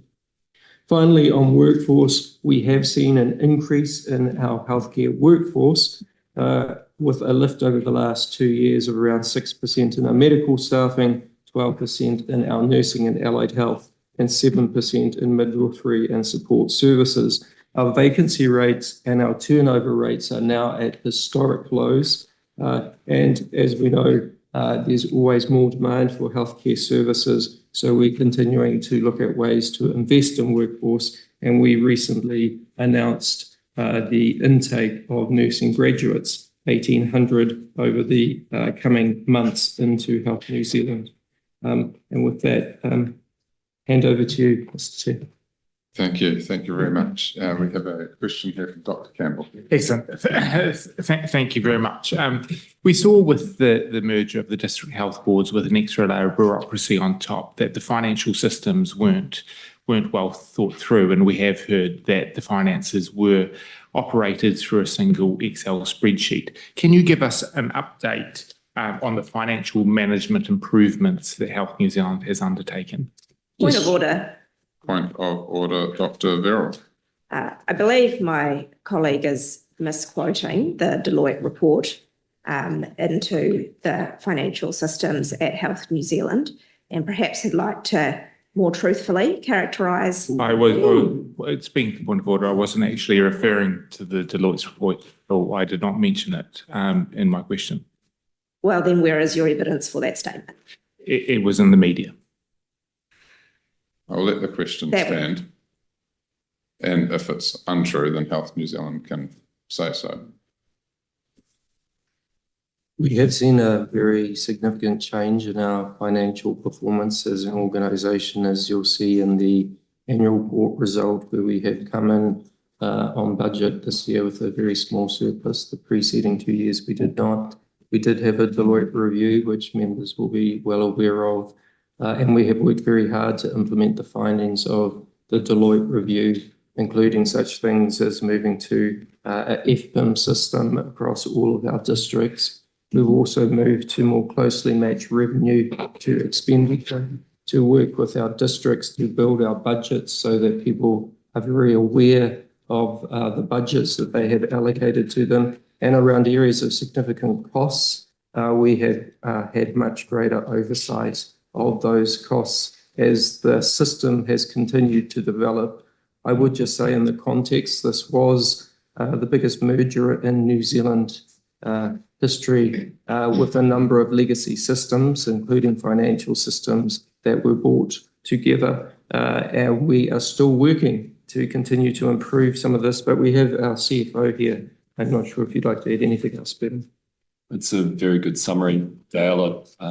As you say, the FPIM system went live in June 24. That was a number of years' work. So we now have single integrated financial system which consolidates all of our results.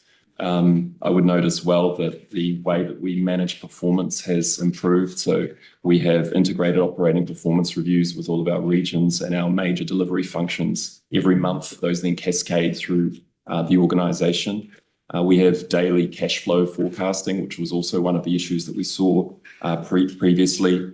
We've improved and got greater clarity around the delegations, and we're continuing to improve that as well. And the final point I would mention is that the putting in place the teams and having stability of the people in the organisation.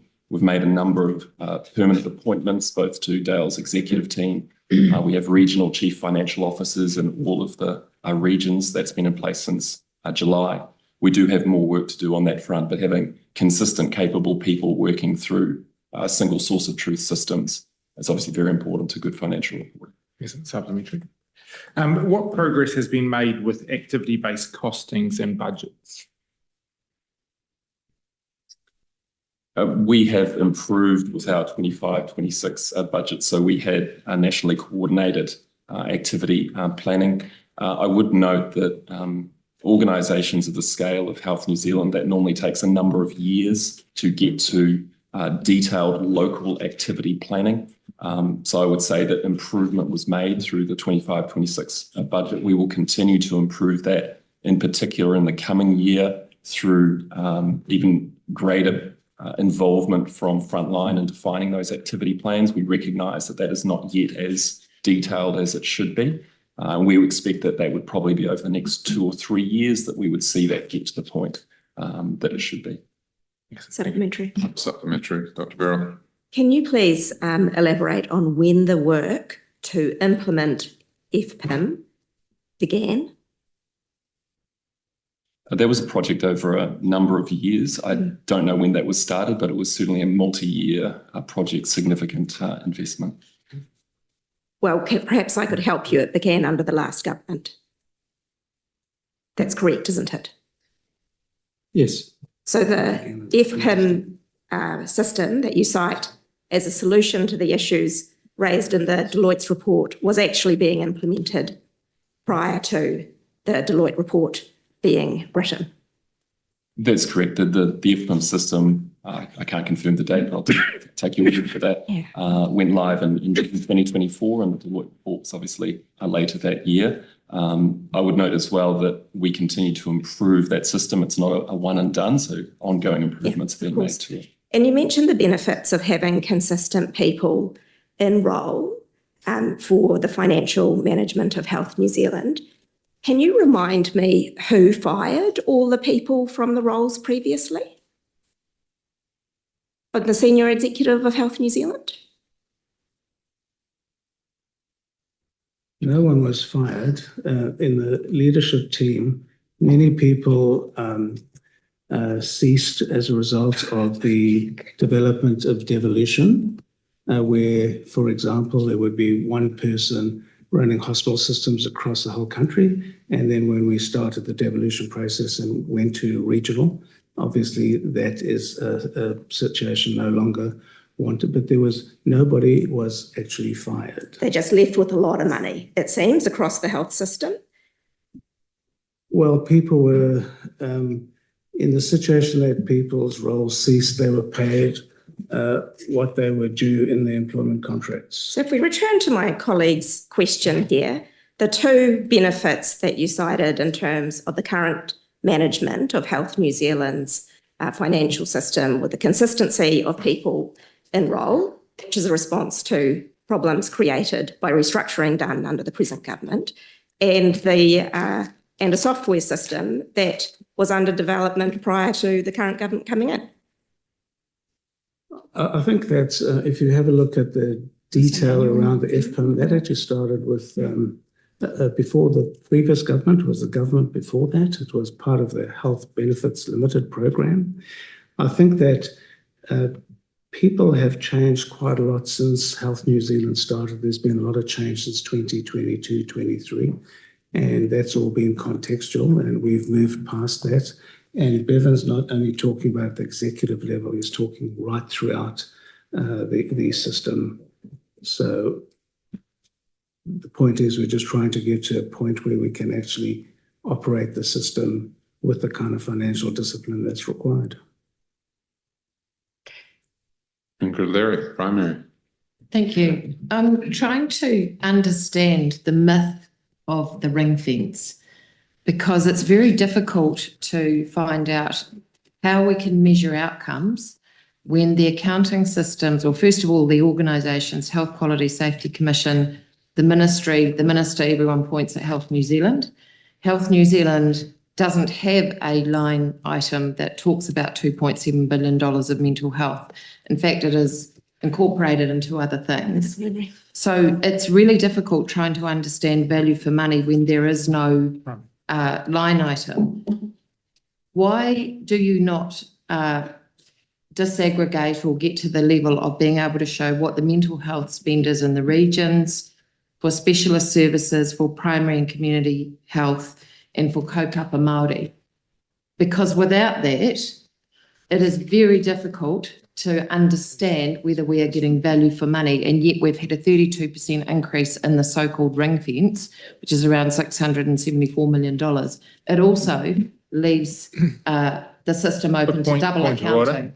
We have a point of order, Dr. Campbell. We have a structured agenda, and mental health is actually in In the next part, in the these next part. service areas. Speaking to the point of order, Mr. Chair, the problem that I am raising is that we're looking at a whole of system financial management approach. The very fact that I would be expected to ask financial questions in something around a disaggregated mental health segment shows why it is a poor cousin of the health system. This is a systems question that I think deserves an answer when we're looking at the system. Well, we are talking about the first area organisational performance. So if we can tie it into that. Yeah, then and I absolutely. think the Commissioner understood the question, and I'm happy to wait for the answer. We have 5 output classes that we report into the annual report that have work programs against them. One of them, those output classes, is mental health and addiction services, and we report against that output class, and also financials related, but I'll hand over to our CFO. So, Dale, we report against the output class mental health. That obviously comes from 3 different appropriations. Correct. We then obviously report against the key measures of mental health. We do budgeting at an initiative and line level, and we track that at an initiative and live level at a monthly and a quarterly basis so that we can do our quarterly reporting. So you obviously see the mental health output class quarterly reporting being delivered there. So it's a detailed bottom-up budget and reporting against it. And then the initiatives, the non-financials, obviously, as well. Supplementary, if I may. The Minister referred to the contracting arrangements in Health New Zealand as being the outcome measures.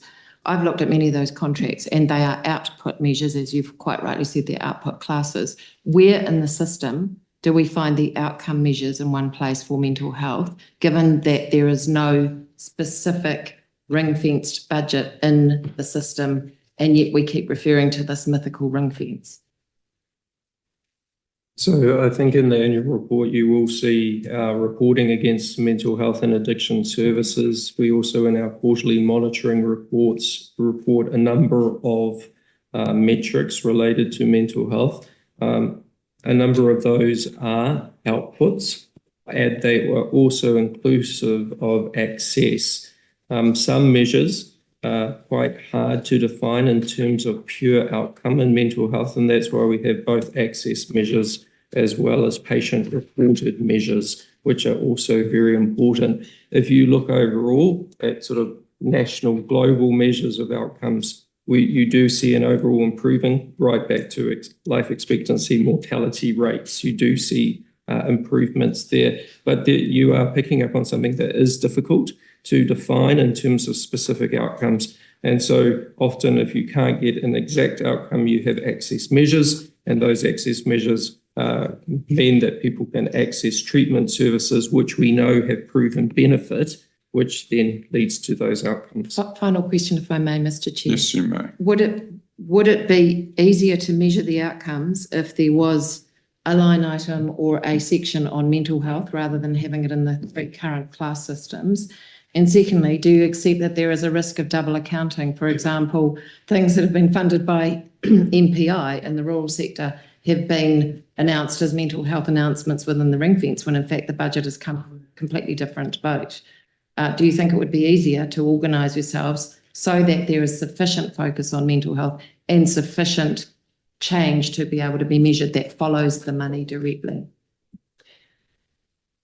I think the current movement from the various appropriations reflect where service delivery occurs. So either in primary care, public health, or our hospital services, or Hau Ora Māori. So, I mean, those are allocative decisions into buckets. I mean, you could absolutely potentially look at that as a potential option. What we try to do is have measures that relate to each of those areas and those output classes. But there's an ability to recut that if that makes more sense. At the moment, the way that we deliver the majority of services is thinking about primary community public health, thinking about hospitals, and thinking about, in this case, Hau Ora Māori as well as a specific appropriation. So I can see the logic of that system as well. Thank you. So we just asked Phil Brady to just add a bit more colour to these answers. Phil heads up mental health. Right. Look, and just to add to Dr. Bramley's comments is we report quarterly to the Ministry of Health on our ring-fence spend, and to Bevan's point, that gets down to a granularity of the budget and RC code. So there is line of sight all the way through. And to your second point, which was around line of sight around where we've got joint funding. So that reporting into the Ministry of Health on a quarterly basis has direct line of sight for the health contribution to that particular initiative. And is it fair to say they would be coalesce around the output delivery? Yes, so output, and again, rather than outcome. Yeah, notwithstanding, Dr. Bramley's comments around, it's a bit tricky sometimes to get to the bottom of the outcomes, but yes, that's where it sits. Just if I could, Mr. Chair, the point about outcomes is a good point, and we do have an aspiration to shift from output. We'll still have outputs, but we have an aspiration to shift from outputs to outcomes. It is quite challenging. Perhaps when we get to the clinical section, our Chief Medical Officer could touch on the outcomes, but that is the destination. Appreciate that. Thank you. Okay, we have a primary from Dr. Vera. Thank you. Can you please describe the current state with respect to budget and other decision-making in hospitals? So we have budgets, as Dale referred to earlier, that have been built up based on activity plans, and which were built up based on not just the regions, but also the other delivery functions. Those budgets have been devolved to districts and, where possible, to services within that. As I mentioned before in response to the member's question, we haven't got that yet to the detailed level of granularity that we would like, but we do have all of our regions, all of our districts and key service functions with their known budgets, and we track those, as I also mentioned before, on a monthly basis. Thank you. I'm going to ask a set of questions just to clarify exactly what that means. So does that mean the information system has that level of visibility, or are you telling me about who holds the right to plan and spend the budget and make decisions for the services as well? Both of those things are true. Obviously, the financial system includes all of the budget information at the level that I have described. In terms of decision rights, that obviously then flows into the delegations that we have in place, and those are all clear in the organisation as well. So it's not just in the financial system, but also the delegations matrix that you have, which dictates that. Thank you. I'll just continue, Mr. Chair. So the information system, does that mean that a head of a group in a hospital will be able to see the same screen that you can see in terms of their the budget they have and their current spending rate and so on? They would probably work with their finance lead to access the screen as such, but yes, they would be working off the same information, which is we use the adaptive budgeting tool, and that then integrates into the FPIM financial system for actuals. And can you describe the delegation matrix for who's making decisions about how money gets spent in hospitals? So it obviously cascades from the board through Dale. Those delegations then flow into the executive regional directors for hospitals.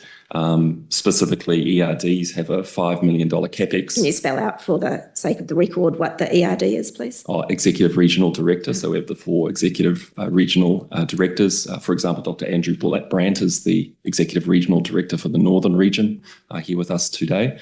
So Dr. Brandt, for example, he has a $5 million delegation on capex. So his team will have formed a capital budget for the year. And if those approved projects are within $5 million, then Dr. Brandt can proceed with those projects with no additional approvals required. So let's take the example of a single hospital.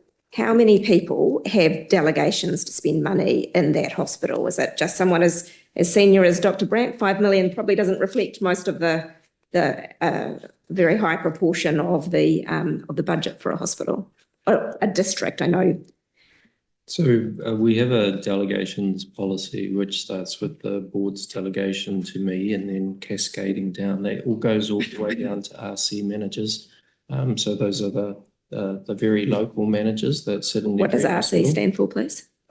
Responsibility Centre managers. So those people who have a budget assigned to them and then they have rights related to that responsibility centre. So that sits in the delegations policy.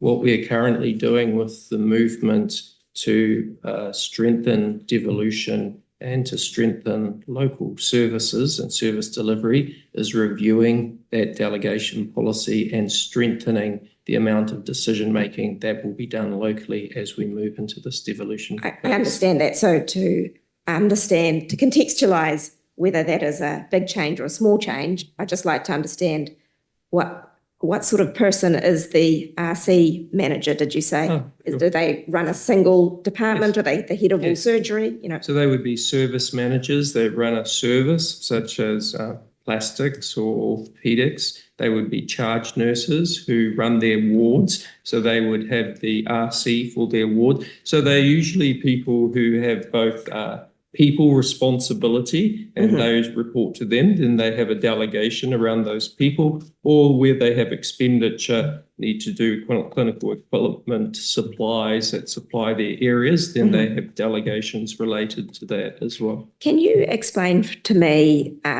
people at that level in the health system, their situation, say in 2018 in the DHB days? Would they have a similar level of delegation then? Yes, by and large, they should have very similar levels of delegations. As we go through this next, and the delegation movements that we are looking at now are sort of at the higher levels of what hospitals will be able to agree on of themselves, is the very thing we're looking to raise. But at that very local level, a lot of those delegations relate to their teams and people, which should not have changed very much since 2018. All the things that they need to order and bring in to support that service, they should be similar. But we'd have to do a direct comparison to say if something had changed over time. And we discussed with the Minister yesterday that there are some funds that are retained by people higher up the management chain in Health New Zealand. What proportion of funds sit outside the level of a district? I think in terms of that context yesterday, correct me if I'm not right here, was around the contingency that was held nationally. Yeah, but I'm using that as an example. Right. I just want to know the balance of that people in the districts deciding 80% of Health New Zealand's spending or a lot less. nearly all decision-making that occurs in Health New Zealand or where the budget is spent locally. The delegations relate to at what level do you need an additional level of scrutiny over that decision to make sure it's value for money. And that goes back to that delegation policy. So the higher that level is, the more we want to know about the relative return on the investment or the outputs or clinical outcomes that will achieve. And so this expenditure is still occurring locally. Understood. I mean, that's truism, isn't it? We have to spend the money in a place that, but the who gets to decide where do the decision rights, where's the balance of decision rights as a proportion of the overall funding? So in terms of the expenditure, the vast majority is absolutely local. It's those really big decisions that you have a new business case for or a really significant amount of spend, then those decision rights go higher up the chain. Now, as we go through this devolution change in policy, we will be lifting those delegations much further so that local hospitals will have even higher delegations than they currently have. If I may, just one final point of clarification, Mr. Chair, to finish this line of questioning. Yes. The current state, is that recorded in a document, and what is the name of that document? Yes, so we have a current delegated authority document, and what we're doing now is the modifications to that for the devolution environment, and that's available. Thank you. Thank you.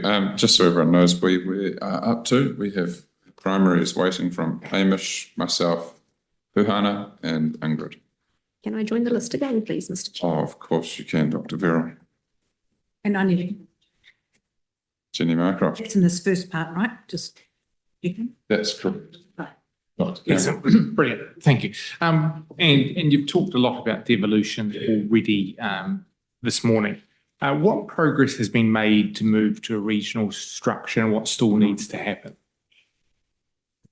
Yes, so if we just go back, the most significant change to Health New Zealand, of course, was when we changed in 2022 to 2023 with the end of the DHB era to the Health New Zealand. That was the most significant change that we have been through. And then, of course, there was this period of consolidation around the merger and the functions of the merger. When the commissioner was appointed, at that point, the devolution processes started to begin. And that included the establishment of 4 regions and the appointment of regional leads into those areas. As we have moved forward in recent months, we've also seen things such as permanent appointments go into those 4 regions. You've got one of the leads here. You have also seen how budgets relate to those regions and those districts, and the establishment of regional clinical governance functions, all of which have occurred. In terms of our structure, we've also seen devolution of a number of functions. So initially the planning and funding outcomes was a single national function that now is a national function as well as 4 regional functions. So in terms of the $10 billion spend that occurs, around $8 billion is already devolved into the regions. We've also been going through processes to devolve out things such as emergency management systems, health and safety systems back to regions and local districts. As we move forward with this next wave, we'll be looking to very much strengthen hospitals and local districts and GDOs further, but within a view of national policy, national design, regional coordination and local delivery. So we've been on this journey for some time, and now we look to accelerate considerably, and we have had also our letter of expectations last week, which included requests to Health New Zealand about accelerating that pace, and so we are actioning that immediately to speed up that devolution even further. I would say of our enabling services, and those are things like people, culture, digital services, we aim that 85% of all staff are basically devolved or working locally within districts. Just for Could I just add, sorry, just in terms of the devolution, so the devolution will be completed at the end of June of this year. if you compare that, as Dale said, I initiated that process in August of last year. So it's about a 2-year process. Ireland, as a comparison, I know all systems are different, took 5 years. NHS is not completed, 10 years. Canada started in 2013, not yet completed. So our devolution has actually happened quite quickly. The last elements are with Dale as Chief Executive to finish now before the end of June. There are no further decisions to be taken at a governance level. There are some risks associated with an accelerated devolution like that. And of course, we're putting mitigations in place to deal with that. But it is, a very quick process. As regards the delegations, for example, we expect Dale's delegations as Chief Executive to be doubled, and that'll filter right through the organisation. So people's freedom to make decisions at a local level, which is our aspiration, will be set in place. The one thing, I guess, in Dr. Burrell's question, maybe just to add to that, people have got quite a lot of freedom currently to spend, but nobody, and I don't expect any of you would expect we would do this, nobody's got the freedom to spend beyond their budget. Okay, so, and that's why this next budget is really important, because this will be probably the first time in history, really, that there's a truly authentic bottom-up production plan and budget, because the production plan is as important as the budget. Excellent, thank you. And just for clarification, did you say that the devolution process started in August last year? August last year. Yeah, excellent, thank you. Why have you decided to take a regional structure? Sorry, I missed that. Why did we need to go back to a regional structure? Well, the organisation is just way too big. There's too much distance between where the decisions were being made and where the action is happening. Perhaps I should add, when we first spoke about devolution, we weren't talking about simply devolution around management and accounting issues. We were really talking about clinical devolution. That's the most important part. So, for example, we have clinical networks, which I guess don't get such a high profile, but are really important, because the clinical networks are now deciding to ask perhaps Andrew Connolly to give some colour to what's happening in ophthalmology, for an example. So the productivity will really be driven by clinicians, and these elements of devolution are really quite important. So thank you, Lisa. Yes, in ophthalmology, the clinical network has, which is clinician driven, has constructed essentially agreed national rules of production and engagement, such as the minimum number of cases on a public operating list, taking into account our need to train the next generation of eye surgeons. It's also been a major move to devolve many of the things that traditionally an eye surgeon would have done to follow up patients by working in consultation and collaboration with our optometry colleagues.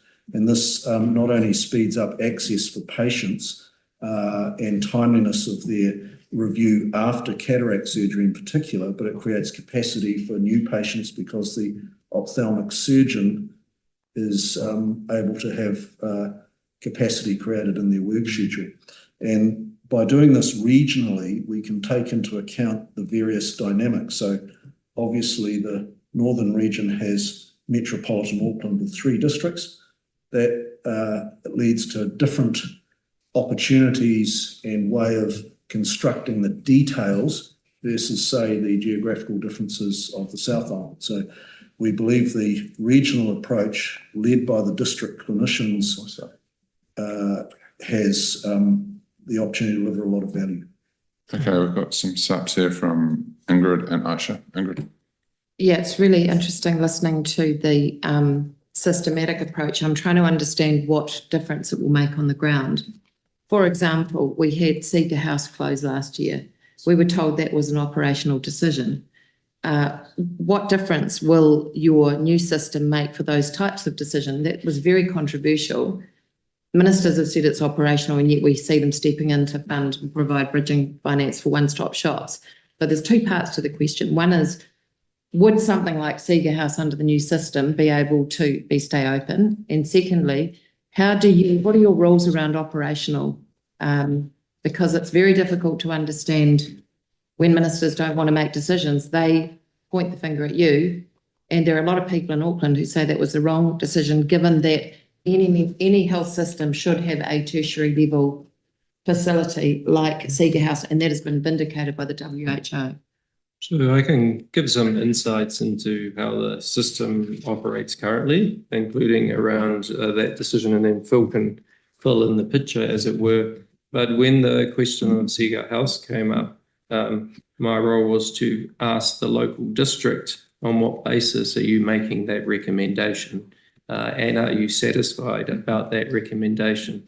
And I received those assurances directly from the local district. So in fact, it wasn't regional, national decision-making there. That was very much seen as a local integrated mental health service as part of their wider services. And my role was to ask the lead for Auckland City Hospital, in fact, what was the basis for that decision? Are you satisfied with that decision? Was it clinically involved and engaged? And so those answers came back to me that yes, that was a clinically led decision that was fully informed by the folks from Auckland district, as it were. But I'll hand over to Were you assured that also the consultation had happened with the wider stakeholders, or did you only get the assurance from the team lead, for example?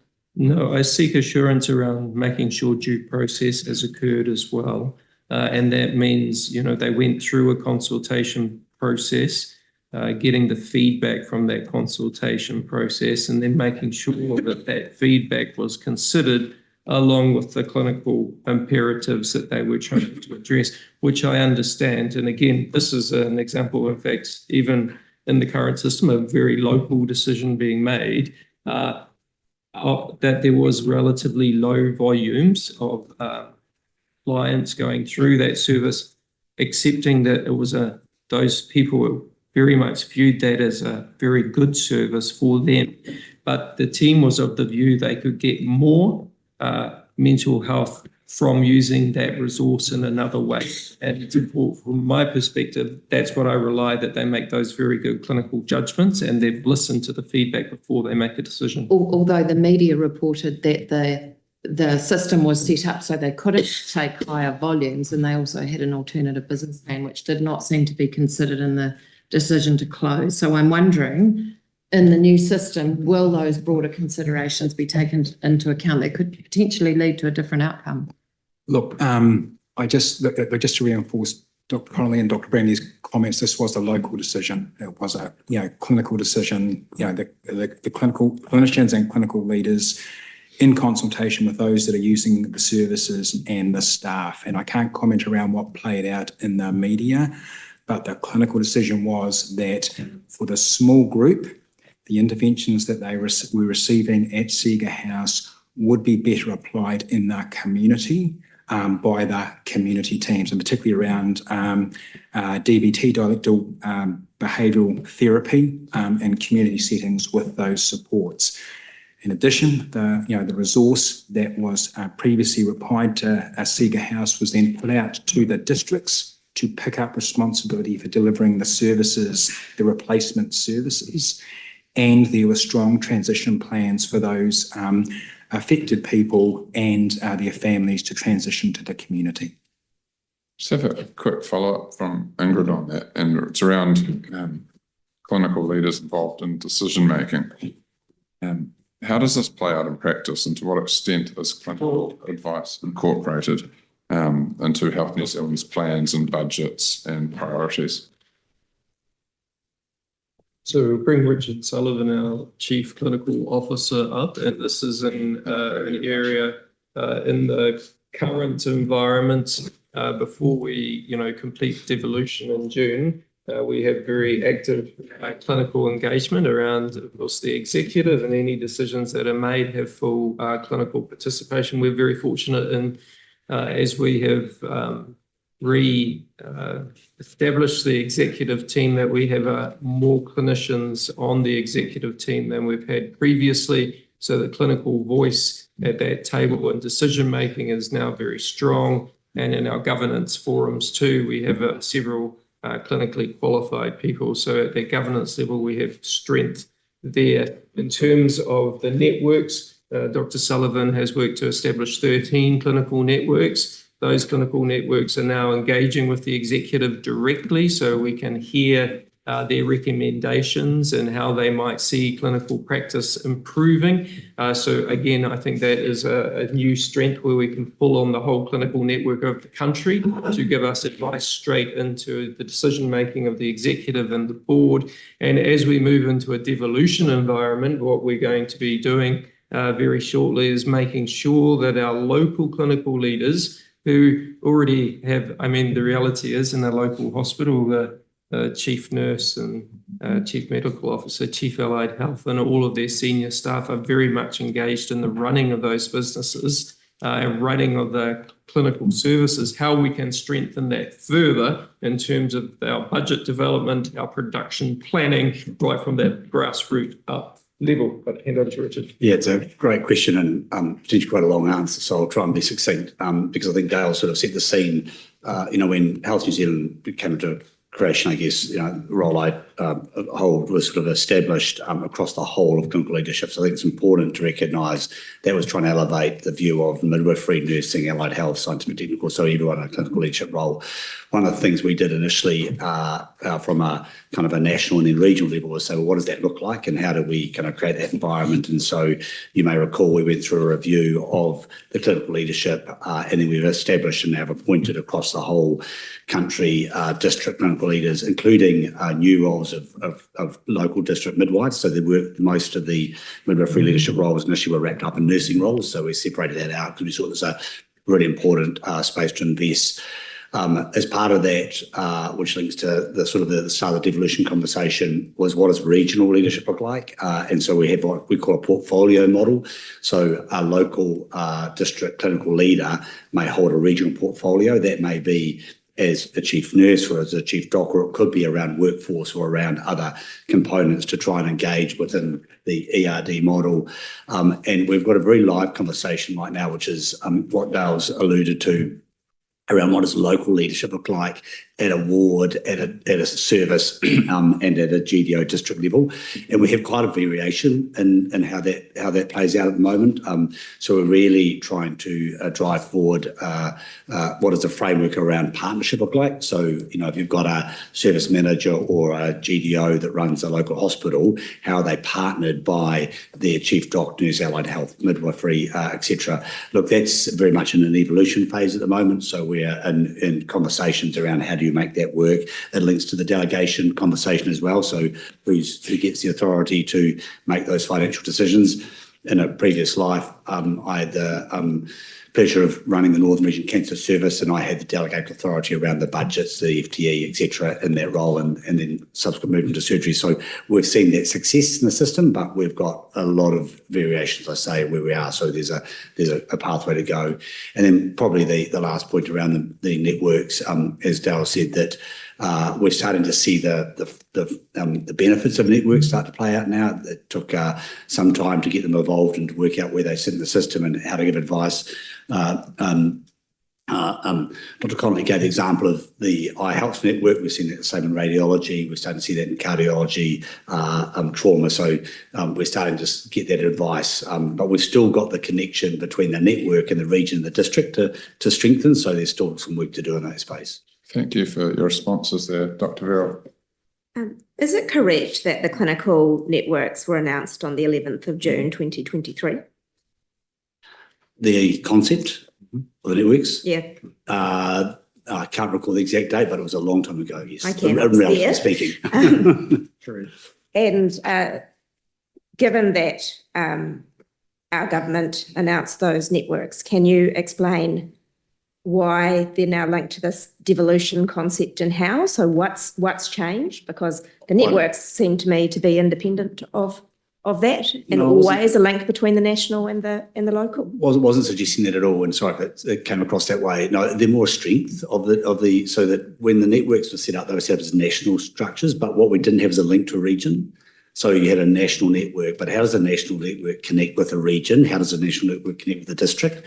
And so that's the thinking we've been doing as we establish our national networks, which I think have been a success. And, very proud of some of the work that colleagues are doing in those spaces. But it is the connecting back into the region, that question about how does a region, sort of work collectively together, and then how does a local team know what the networks, how do they get engaged? So that's the matrix we're trying to solve. Could I just add that, we've got three, I think, key platforms that we started previous year, and that is about devolution, clinical leadership, and culture, and the overlapping concepts. And all of these elements are within that framework. So, for example, devolution will tell you where the decision is made, but culture will tell you how the decision is made, and clinical leadership will talk to the degree to which clinicians are involved in that. So, for example, if you've got a spectrum or a continuum from totally clinical to totally non-clinical, at the clinical end, it's clinically led. Clinicians will make the decision. In the mid-range point, they will be involved, and in the distal point, they'll be engaged. So this is a whole process of bringing everything together. So we don't see these things as linear and discrete. And of course, that model is in development. Thank you. We have a primary from Ingrid Leary. Oh, defer to my comment. We have a primary from Dr. Vera. Thank you. I'd like to ask about your work to grow the health workforce, both within the directly employed and community sector. Can you, or funded sector, can you give a high-level summary of what you see as the challenging areas in workforce? So I can start, and we have our people and culture lead here as well. To be clear, this isn't a question about industrial relations, so. Sure. Yeah. Of course. So when we look at our clinical workforce, we have been looking to grow that clinical workforce, medical, nursing, allied health, and support workers. And in fact, over the last 2 years, we've seen an uplift of 6.3% in medical, 12% in nursing, midwifery, 7%, allied scientific, 12%. So that's very pleasing. At the same time, we've also, when we look at our vacancy rates and our turnover, we have moved to historic lows on both of those. So since the inception of New Zealand, we're now at our lowest level of turnover, which is pleasing because it means people are staying with Health New Zealand. And of course, every time we do get turnover, that takes some time to replace people. So overall, I would say that the workforce continues to grow. In mental health, we have the target as well, of course. I think we're around 460 to 70 people last year, and 500 is the target this year.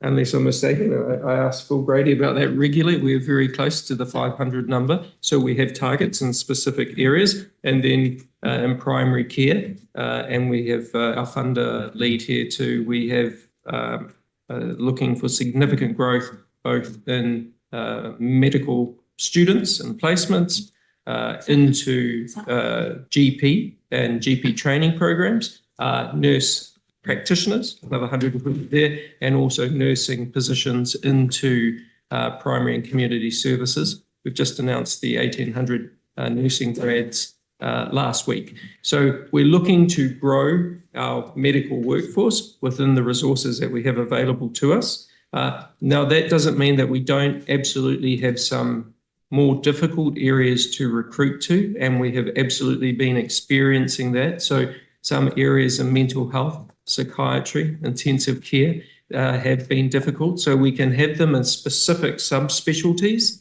where it can take very long time to recruit into those, and we may have to go through recurring recruitment rounds. We often too can need people from overseas to help us with that. That can take some time, and of course we find that it's quite a big change for somebody to come overseas, and sometimes people can withdraw at the last moment. So we see that. So we have specific issues and disciplines, and we also have specific areas around the country where it's harder for people to attract, and sometimes that's just the population base that's in that area and where people settle through choice of their own. And so we've seen that in places like Tairawhiti, for example. We're trying to recruit a number of extra staff into Nelson Marlborough, for example. So where we have specific geographical areas, pleased to say with Tairawhiti, where we have been trying very hard to lift the vacancies that have been there. We've dropped from between 40 and 50% to below 30% now. We should be around 25% by Christmas, all other things being equal. So the other thing I would say that even when we have vacancies, we look to fill the role so that we still have full rosters with locums and with others on fixed term contracts. Our view about that is that's not ideal. We would absolutely like to minimise those, and those trends are improving. And we've got more work to do there to ensure, especially in our more provincial hospitals, that they're fully staffed with permanent staff. And our priority always will be quality and safety. I just ask a set of supplementaries to expand on those. Thank you, Mr. Chair. If we start with those medical specialties that you identified as particularly challenging, and you mentioned psychiatry and intensive care as examples, do you have the levers you need to be able to grow those workforces over the longer time? I mean, you're a trainer, but are the ability to boost the pipeline of trainee doctors into those positions? Do you have the tools that you need at your disposal? You need different regulatory tools or help from colleges? What will make a difference there? Yes, well, actually, Dr. Connolly might be best to answer that, given his role previously on council as well. Very interesting questions. The Medical Council has made some significant changes to how overseas trained specialists in a number of fields are assessed, which has sped things up. The Council of Medical Colleges has engaged very well on aspects of where we train. Historically, my college, which is the College of Surgeons, had some fairly strict rules, particularly about whether how many locally vocationally trained surgeons had to be present, and those rules have been amended, which does open up our capacity to train. Psychiatry, I'd have to probably defer to Phil, but is a popular specialty for registrars. And we are in discussions regularly, certainly at my experience in Middlemore, around our ability to train more registrars, given there is the reliance on locum psychiatrists. So there's a tension there that's being addressed. And the changes to things such as introduction of the general practice training pipeline, which has been done with a lot of support from the Medical Council, we obviously hope will help considerably. I'll come back to that on the matter of Gisborne and Nelson hospitals. Are specialists or doctors, because are doctors in those hospitals paid the same as doctors in metropolitan hospitals? And are you doing, if not, are you doing anything to fix that? I know they're on the same mecca. Yes, I was going to start with that. So there is, of course, a foundational mecca, and then there's allowances over and above that, and then also responsibilities that people might get additional pay for, and then there's job sizing as well. So what we see around the whole country is a very high degree of variation. That's historic, and it's quite difficult to harmonise. We have a program of work going on now, which is looking at REM for senior medical officers and how we might try to move that. But you also appreciate that that requires engagement with the union as well, or unions, as it might be, if it's relating to RMO. So it is a piece of work that we're working on now, but it is very historically set and very high degree of variation around the country. Thank you. You mentioned the Mr. Chair, thanks. The desire to get more general practice trainees, it's a desire common, I think, to all parties in Parliament.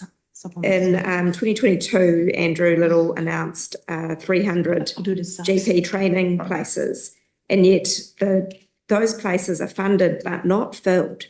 What are the remaining barriers to filling those places that it's so important to take up?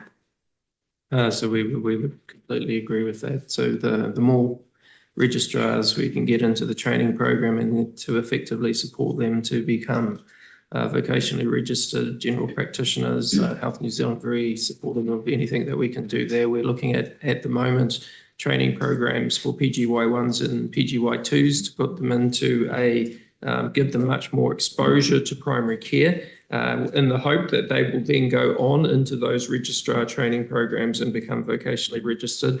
I think we've got something there too about the general appeal of primary and community services, because, you know, people make choices, of course, and some specialties, you know, over time wax and wane in terms of the appeal of that.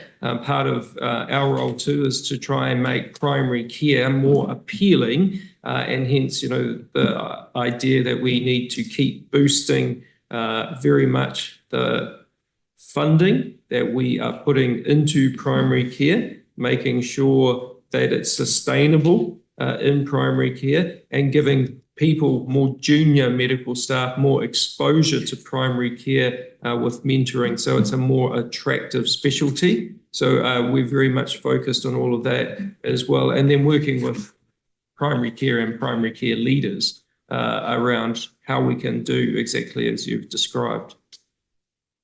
Supplementary, the general practices, some general practitioners will argue their salary is markedly less than specialists in the hospital system. General practitioners are also specialists. How are you saying that the way to address that gap is through increasing capitation funding or whatever other funding goes into general practice, thereby increasing the profitability, thereby allowing them to pay themselves more? Is that the best way to address that issue?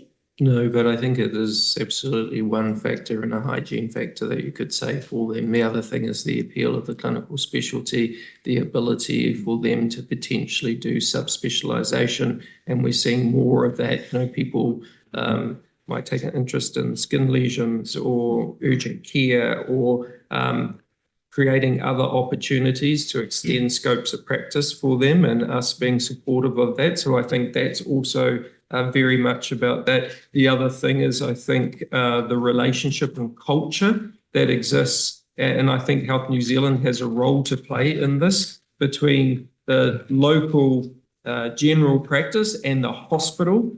We have gone through a period where, you know, a number of us have worked where there were very strong relationships, and you knew your specialists and you knew your GPs, and I think some of that has reduced over time. So we're looking to re-establish very strongly alliancing or networks around hospitals where the interactions between clinicians occur.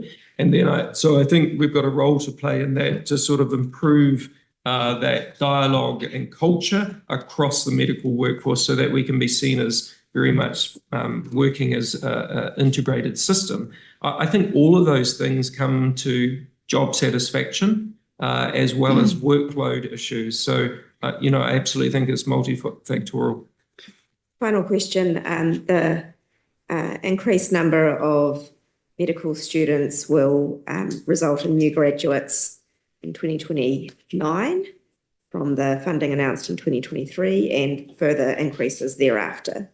Have you costed the impact of employing those graduates, which we all agree we need, in the health system? So we're doing, I'll bring Robin Ashira, who's our people and culture lead. So we're absolutely looking at that issue right now. And we're also looking at things like mentoring and supervision and making sure that we have sufficient places available so that when they come, we're not in a rush to find people. So that is absolutely all in our planning right now to be doing those things. But Robin. Yeah, we're working with all universities, not just Waikato. I think you need to speak into a microphone for the transcription. Sorry, we're working with all the universities in terms of growing capacity for not only medical students, but a multidisciplinary approach, particularly in rural placements in primary care. So this is an opportunity over the next 18 Excuse me, months. just to clarify, my question wasn't about the universities. It was once they're in the health system, have you budgeted the training and employment of those doctors? We're working on that as we speak. So we're working closely with the Ministry of Health. Partly why I mentioned the universities is because they're an important partner in the training process. And also what we're planning on is how we place students in what district and what area according to need. Jenny Moorcroft.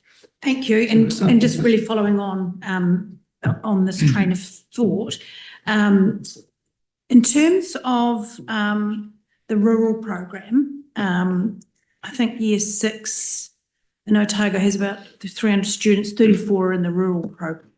What are you doing to increase that program so that we then get more trained doctors out into the rural areas where is the greater need, particularly in regions like Tairāwhiti in the far north, and what more support should those students be receiving to get out into the regions? So there's several factors with how we support rural workforce growth. One is use of digital options for supervision and clinical supervision. So using building on the rural training hub approach, and also what we're looking at with all the universities supporting places where they're using different ways of mentoring and supporting either junior practitioners with senior mentoring and support that can be via telehealth or digital options, as well as having those rural training hubs so that more of the smaller centres can be supported with giving support and supervision to their clinicians. So how will students on the rural program who go to Whatu Ora Hospital, for example, which is so many locums are at that hospital, so they're not having that same level of support and mentoring when they're on that rural program? What are you doing to address those sorts of issues? Yeah, so I think it's a combination of being connected to the larger centre via being able to do telehealth support if a person can't be there directly with the clinician, or having visiting senior clinicians who come through to support those trainees as well.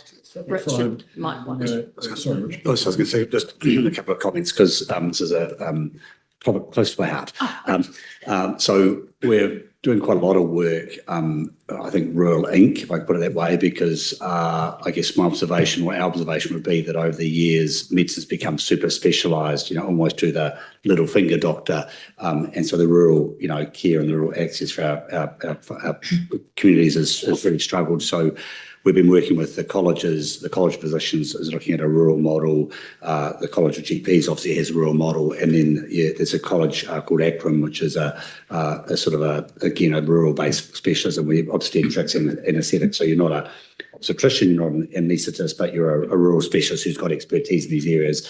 And in fact, we had a very large workshop last week with all of the group to try and look at how collectively we can increase that rural model of training, get the support in, but what does it actually look like? And we see it as an and. Mm-hmm. So we see that, every, college opened the doors, but like Andrew's example around the College of Surgeons shifting their regulatory framework and so far very positive. It's going to take some time. The West Coast was accredited against this. One of these models recently, we've got models coming out of Tapai. So we've got some districts that are doing quite a good job, but we're looking to how can we actually sort of scale that across the country. So we're looking at a framework to come up to try and solve some of these problems. Right, one primary. I've just got a couple more subs, Mr. Chair. Yes. When we've got students that are from Australia, they're training in New Zealand, a number of them do return to Australia for PGY1. What impact does that have on the flow, the pipeline of young students coming in? Are those numbers something of concern? Is there a glitch in the system there sometimes? They're pretty small. So I think that, if you talk about going through medical school training, and then at the end of that, your year 6, you go into your house surgeon year. So we really employ, 98% of that workforce. There's a small amount of international students that are often, don't go through the initial matching process, but in reality, we tend to pick them up as well. And so for the last few years, the majority of those who want a job in New Zealand have been given a job in New Zealand. But to your point, some people come and Just train and then head back. Yeah. And what about the priority that's given for the students when they do go into year 6? Kiwi trained New Zealander or New Zealand trained Kiwis, are they the highest priority for going into those roles? Yes. And what other priority levels are there? It scales from New Zealander trained in New Zealand. Yeah. Overseas, such as Australia, next, training here, and then all the way down to foreign students, which is, you may ask why they're prioritised lower. It's more to do with their residential status and whether they're entitled to stay, and the agreements under which often their host country, their own country, has funded their medical education, because some of it is that. But most graduates obtain work in the district they wish to work in. Not all, but most do, and that's got, I think, a lot better.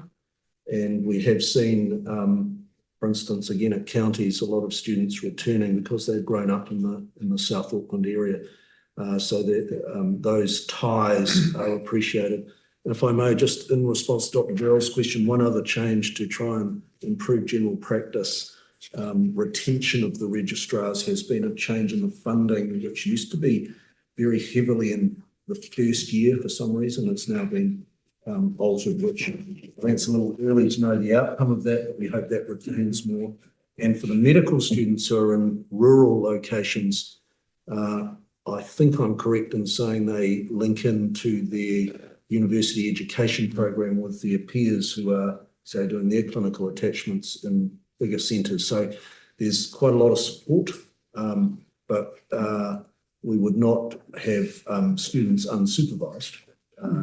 But the challenges are there, and it's that if we grow the registrars, grow the number of house surgeons doing primary and rural as in their first 2 years, that will all support and probably encourage the students, because we know their student experience leads a lot to their longer term career aspirations. Final question. Just add to that, sorry.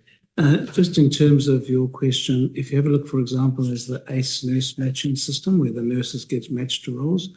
One of the business rules in that is you have to be a domestic, you have to be New Zealand resident or citizen. It doesn't, international students who come in and qualify nursing do not get matched in the ACE matching system. Okay, and just my final question. Don't do that again. Sam, I've still got subs. Final, is that right? Can you just briefly give us an update how MAPAS is working in terms of the program for Māori? So the MAPAS. Yeah, I'm interested to just get a general update. Sorry. Yes. Kia ora, Sala, Interim National Director Holder Māori. Lovely to be here with members, and thank you to the Chair. As you are all aware, there is a review of the MAPAS program as a support mechanism for Māori and Pacific students into medical careers.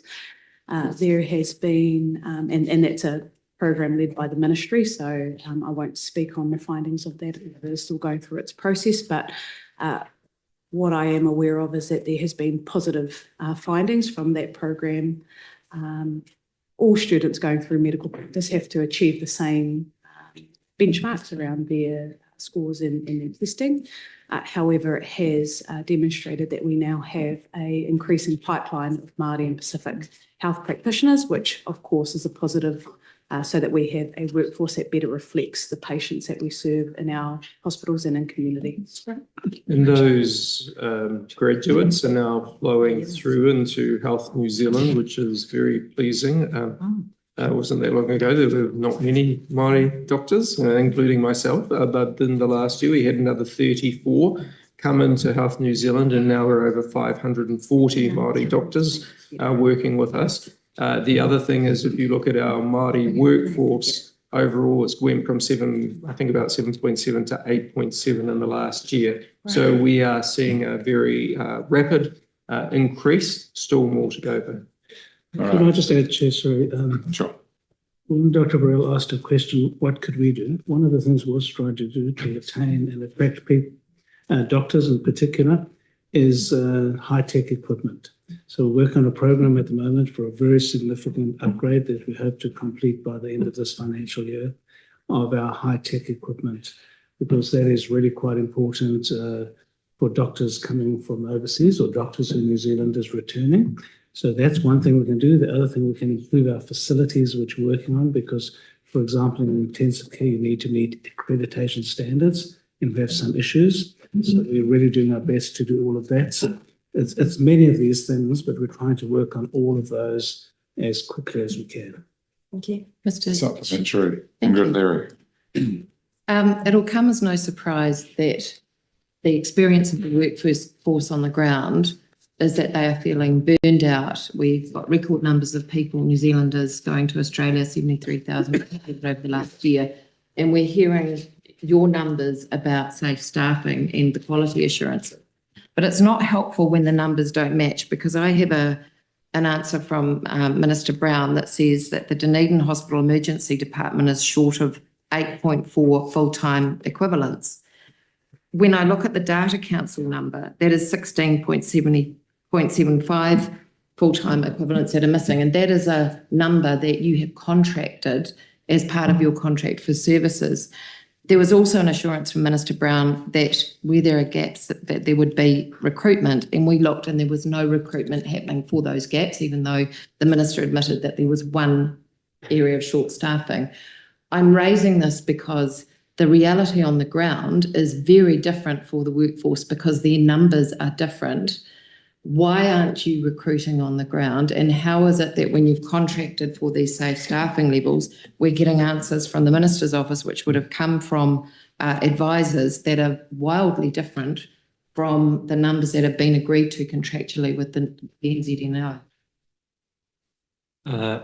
Okay, so I'll just try and answer that in a series of ways. The first is, at any one time, Health New Zealand is recruiting thousands of people who are in our pipeline. So that pipeline goes from sourcing to advertising through to interviews and then offer of a contract. And we see that information regularly, and I have just received it again in the last couple of days. There are currently several thousand people in that pipeline. And in terms of numbers recruited over the last year, both internal and external, it's over 10,000. So we are continuously recruiting. We absolutely have some hard to recruit to areas, which we acknowledge. And sometimes we end up in recurring recruitment cycles where it might not look like anyone's been appointed, because in fact, it's very hard to get some specialties. I think so I'd start with that. Second thing I would say. Can I just say that we looked for the advertisements, so not for the recruitment cycle, but what was shown on the platforms that nurses would be looking at, just to clarify that part of the. Okay. So then I would move to you. I think you've moved into the NZNO and nursing vacancies. So again, we've got Robin here. We can say overall, nursing numbers have continued to uplift over the last 2 years, and I gave those information. We've got 1,800 approved, about to come in. And then we can absolutely have some timing issues around individual recruitment processes and advertising. But Robin? Yes, I think just to say in terms of the recruitment happens at a district level and managers make a decision based on their rostering needs and practices and priorities And their budget. Budget, of course. And so if they're not recruiting, it may be a budget constraint. They may be having to work within their budget. Of course, that's a practice that we've done in health for many years and that continues. So it is important to have fiscal responsibility in line with also clinical need and priority. And managers, operational managers are balancing those decisions every day in terms of how they recruit and the process that they use to do that. So if there are these disparities in the numbers, do they have enough budget to be able? I don't think that's an easy question to answer. I think that managers do work very closely with their clinical leads on where they might prioritise their recruitment decisions and their budgets and planning. And that is important. It's something we can get better at. And that goes down to looking at areas of need. As Dale had said, the recruitment pipelines can sometimes take some time, and also juggling different work, acute areas, for example, specialties. So that is an operational decision that is worked through. My second sup, if I may, is just to Dr. Levy, which was, you talked about the 500 mental health staff plan. We know from the draft that we saw that the gap was 1,500, and there was some toing and froing between yourself and the Minister's office. Don't you accept it would be more useful to understand the need and have that in the plan rather than simply an arbitrary target? Oh, sorry, you're talking about the 500 mental health? Correct. And the original draft identified a gap of 1,500. And then we saw a final report that only mentioned 500. So the 500 I was referring to is the formal mental health target. So one of the 5 health targets that we report against. Understood. The question is about why aren't you reporting on the need rather than on the target? Wouldn't that be more useful? Well, we do have vacancy rates and we do report our vacancy rates, including for mental health. What we have is then a number over and above that we're trying to add in, and then over and above even the target. And Phil can So we saw the need. We saw the need taken out of the Ingrid, report. please don't interrupt. Sorry, but I'm just Thank you. I'm trying to get to the nub of the question, which is the need was taken out of the report. In future going forward, wouldn't it be useful to have the need, even if the target is different and there is a discussion around budget and affordability, wouldn't transparency around the need be a useful number to have in a formal mental health plan rather than having it be removed between the first draft and what is presented by the Minister? Ingrid, I'll try to look. There is a prevalence survey that's underway from the Ministry of Health, so that sits outside the Health New Zealand domain, and I think there's a bit that goes into that kind of strategic context, which also sits with the Ministry of Health. But what I can talk to is, in addition to what Dr. Bramley spoke to, is that we've got a target of 500 in terms of the mental health workforce, and we're well on the way to touch wood achieving that. In addition, we've had within mental health, we've actually had really strong growth in terms of nursing. So we've actually been up in terms of nursing to between September 23 to September 25 by around 13.9%. And that's also at the same time a reduction in vacancy. So yes, there are still some challenges around our psychiatry roles. So just to be, I think Dr. Bramley touched on that. That's why the target is really important in terms of getting the stage 1 psychiatry registrars into the program. We had a target of 50. We're actually at 48 against that. So we're trying to look at it in terms of the totality and taking into account where there might be regions or districts that have more pressures and how we might support those. Supplementary, Dr. Farrell. Still got a primary. Thank Yes. you.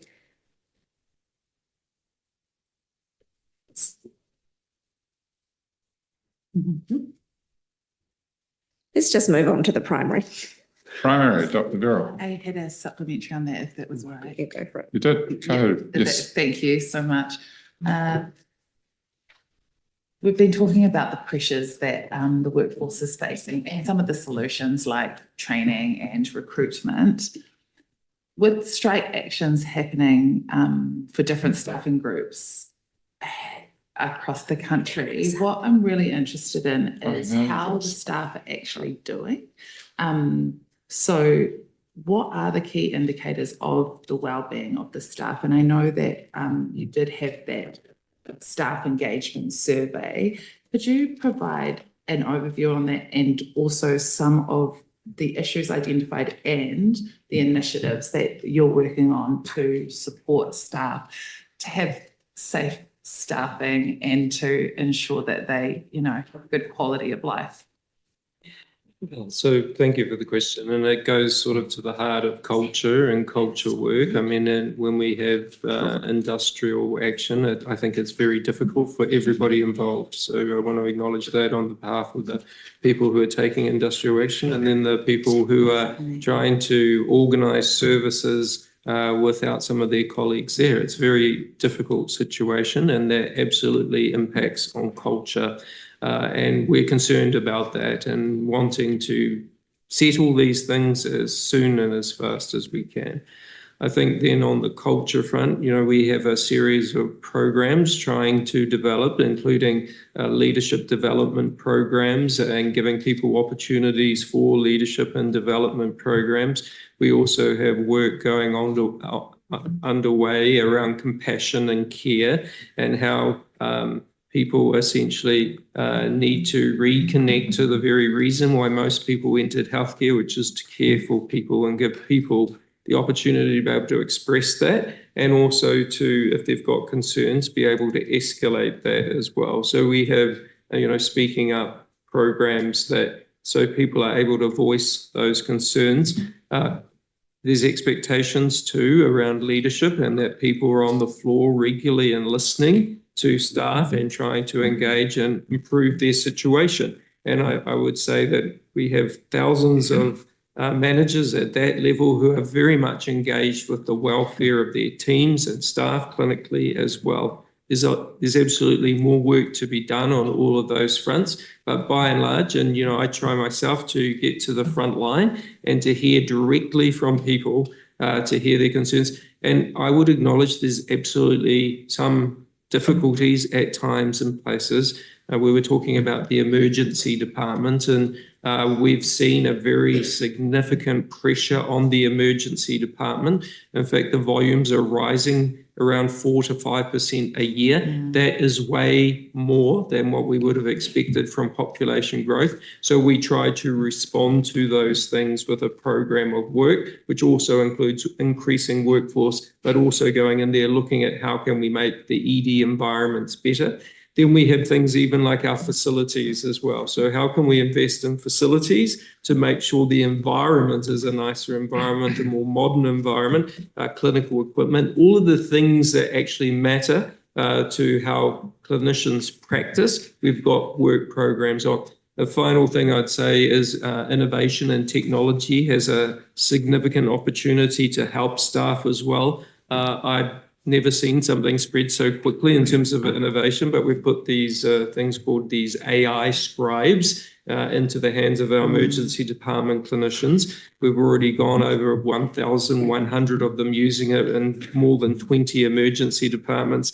I'm getting people saying, why can't we all have these tools? But the tools are partly about how can we release people's time away from the monotony of writing notes and things and speed so they can spend more time caring, because it goes back to culture. I think the more time we can give people to the caring part of the job, the greater the satisfaction will be. And so that is about staffing, support, tools, more staffing where we have pressure points, absolutely. But fundamentally, I think it's about developing culture within the organisation around a culture of compassion and support for each other and for our patients.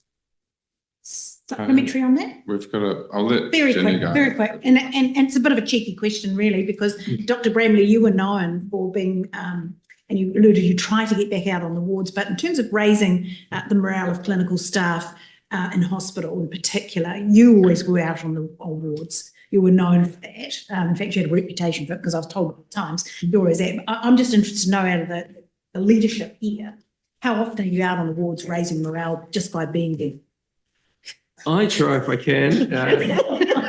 As I'm not, otherwise some significant situation arises, which does arise quite often in these roles. I try to spend part of every Friday going and visiting a place, whether it's community, hospital, Māori provider, trying to hear directly about that. I know a number of the colleagues on the ELT do exactly the same thing. And I've also started a program, which some of the colleagues here have already done, where I've asked at least 2 to 3 times a year, every member of the executive goes onto a frontline and joins a frontline job, orderly, cleaner, whatever it is that they don't have an experience of, to actually see what it's like for our staff. Because the risk of an organisation of our size and scale is that you can become very remote. And so part of this, to your point, this culture is to actually have our most senior people experience what is it like to be a cleaner in a hospital and the pressures of that. So that's an expectation I've set for the executive, and I know that they will be doing that for their own staff as well. Excellent, Dr. Vera. Thank you. It was recently reported, Supplementary, right? yeah, it was recently reported that certain recruitment to certain roles at Wellington Hospital can take 6 months. And that is confirmed by other information that you've released to me under the Official Information Act as well. Why are you talking about devolution when the reality is for workforce, it is highly centrally controlled in Health New Zealand? And even if clinical services have the budget for new staff, their ability to recruit is determined centrally. I think it's partly exactly in response to some of the needs you're outlining, that our view is that those decisions should be absolutely made locally, and that people should have, the service managers, charge nurses have full autonomy over those decisions. And that's where we are headed. The caveat is, as per Dr. Levy's, you have to have budget. So if you're working within your budget and you have clinical replacement, my view is that should happen automatically as fast as it can with as few steps as possible. We need to get to that place as quickly as possible. We have had to have a very significant financial turnaround in the last year, but that is exactly the aim of the devolution, to get those decisions as local as possible. And we've already moved some way this year. So, for example, clinical decisions, I've said, should have nothing to do with the executive at all. They all need to be being made. Those decisions were already made last year to try and push that down. But the devolution will take it even further, saying each hospital should have full autonomy over those things.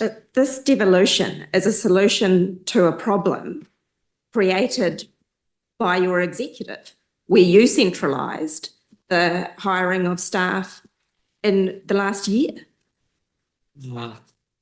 I think I would probably go back to the most significant change away from the districts occurred when Health New Zealand was formed. That did not move recruitment out of the districts. That was implemented in the last 18 months. That centralised a number of our enabling functions, including the people and culture functions. And now we're moving those functions and those staffing as much as we can back to local districts. This system of centralised control of recruitment was implemented in order to get your finances, to address the financial challenges you faced in the preceding year.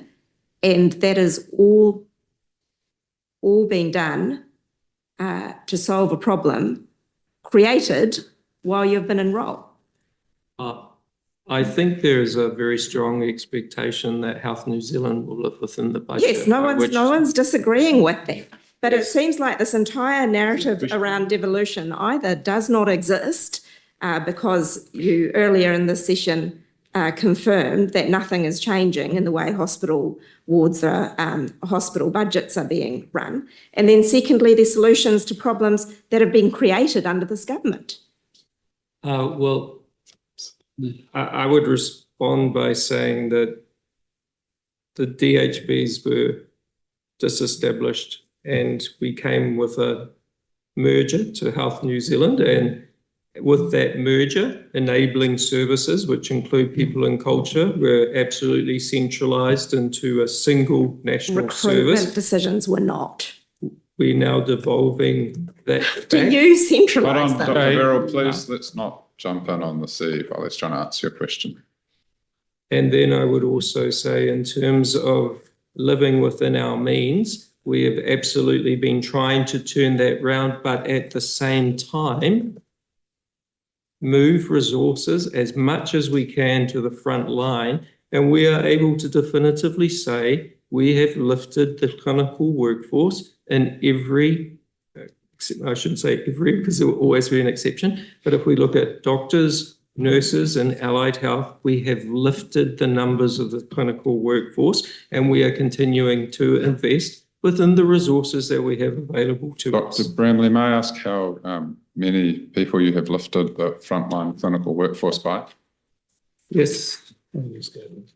I gave those numbers earlier, but I will just return to them. So in the last 2 years, the number of medical FTE has risen by 6.3%. Point of order, Mr. Chair. Point of The order, Dr. Verrill. CE has already given these figures for the record, so they're already been part of our hearing. That's not a point of order. Mr. Chair, we've heard a lot about budget and living within your means. How difficult Is this has it been? is this a question or a speaking to the point of order? Because I have wanting to asked a know. question and the chief executive has started to But answer you'll it. remember the answer from last remember time it, it was said, exactly. wouldn't it? I would like him to reiterate the Oh, answer. are we just please. repeating the answer for the Point quick of order, camera, Mr. are we? Point of Chair. order. I think Cameron this is, Luxon. I'm concerned that this is becoming a disruptive point of order because there has been a question asked and it's being answered. I'm waiting for the answer. Thank you. And I will also say that raising trivial points of order is in itself disorderly under Speaker's rulings. Supplementary when you're ready, Mr. Chair. Dr. Bramley.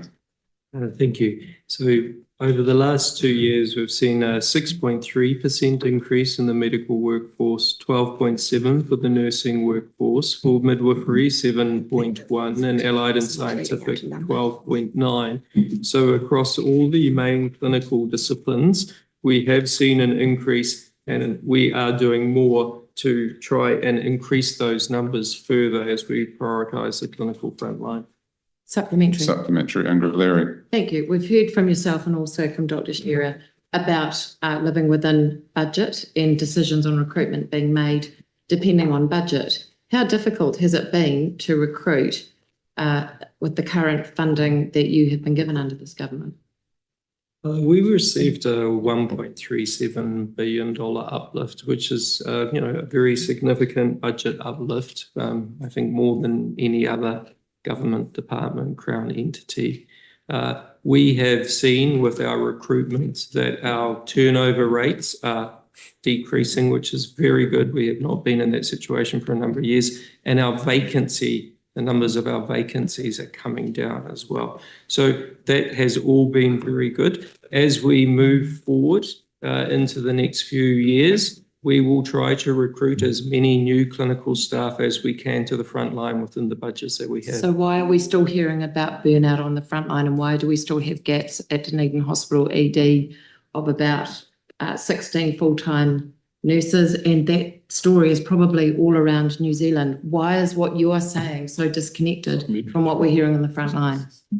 I don't think it's disconnected. I think we hear from the front line directly, and a lot of our staff are directly related to the front line. We absolutely have areas which are difficult to recruit to, and where they're especially in specialist services where it can be hard, either for geography or because of numbers in those specialties where it can be hard. But also we're trying to respond to that by investing in places like the emergency department with things like the ED boost, which we announced a few months ago, which was a $20 million investment, including trying to get additional staff into our emergency departments. Supplementary, Cameron Luxon. Thank you, Chair. Yeah, sorry. just perhaps to add a point in relation to agreement with NZNO on ratios and CCDM. So that is something we're actively working with them on, and that's an important part of our work with the unions.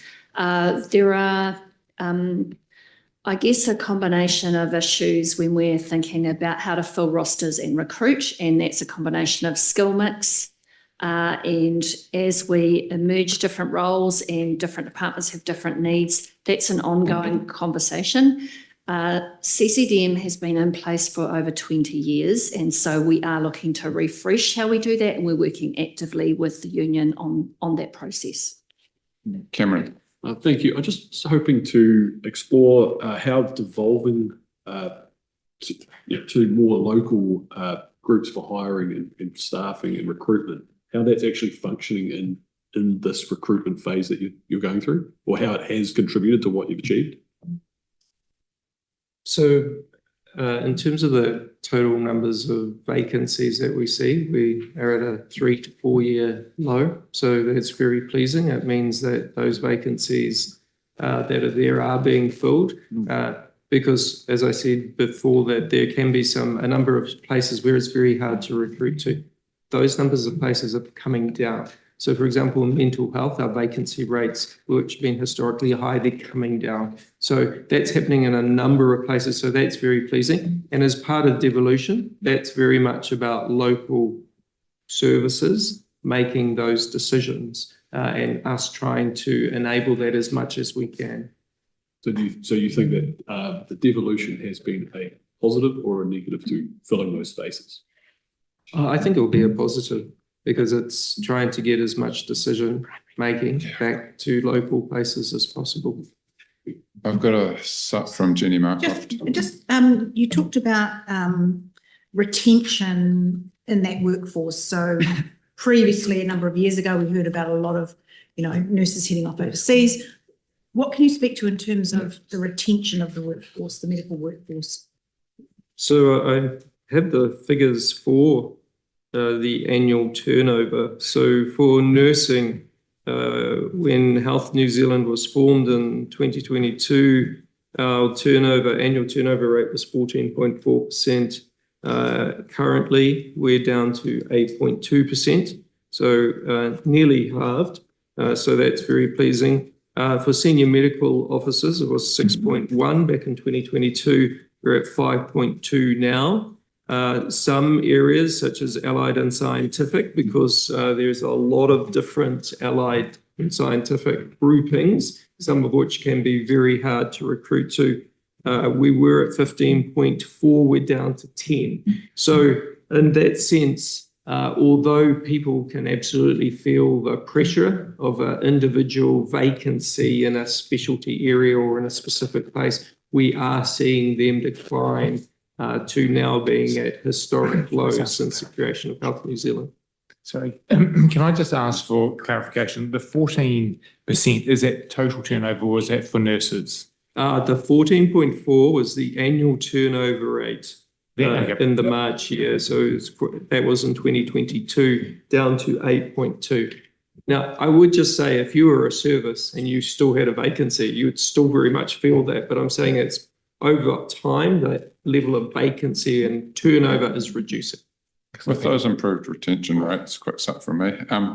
With those improved retention rates, what do you attribute that to? What are the key things that Health New Zealand is doing differently to bring all of those numbers leaving down?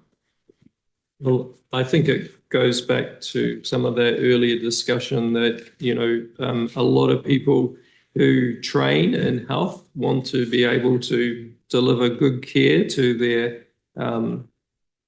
patients, or if they're not patient to wherever they are, and being given those opportunities to be able to do that's really important. The other part of that is recruitment efforts, although we've heard there's some difficulties and I would acknowledge there are also some successes.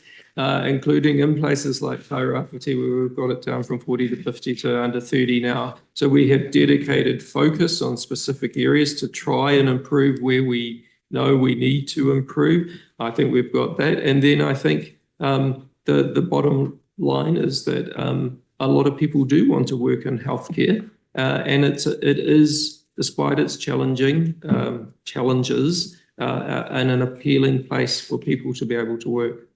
No supplement. So, thanks, Campbell. One of the issues I have heard previously is people felt frustrated because they couldn't feed back improvements.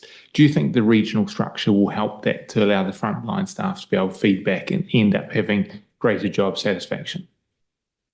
Yes, and in particular, not just that regional part of that, very much the district part of that. So we have people called GDOs, the group managers of the hospitals, so the people who run the hospitals with their clinical teams. Part of this devolution process will be trying to get as much decision-making and support into their hands as possible. Excellent, thank you. I think just on that, if I could add, the region is about coordination. The district, or even lower level than that, is about the delivery. So our destination in devolution isn't just the region, it's as far as we can get. So when we get a decision closest to the action, and we believe that will unshackle local knowledge and local social capital. And that's what the evidence shows where improvement actually occurs. So that's what we're trying to actually achieve here.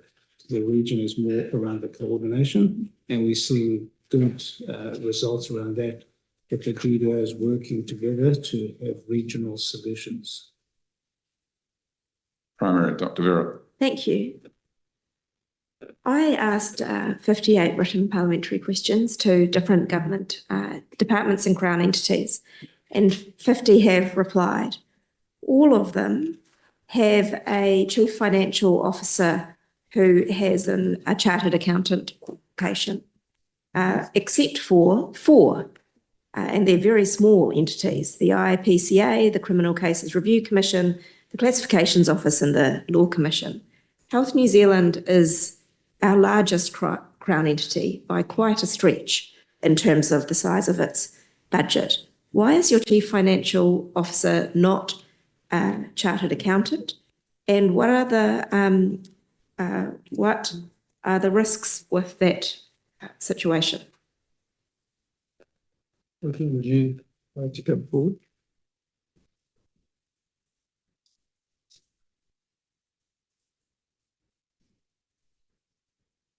Thank you. There was an extensive recruitment process. Closely to the microphone. There was an extensive recruitment process undertaken.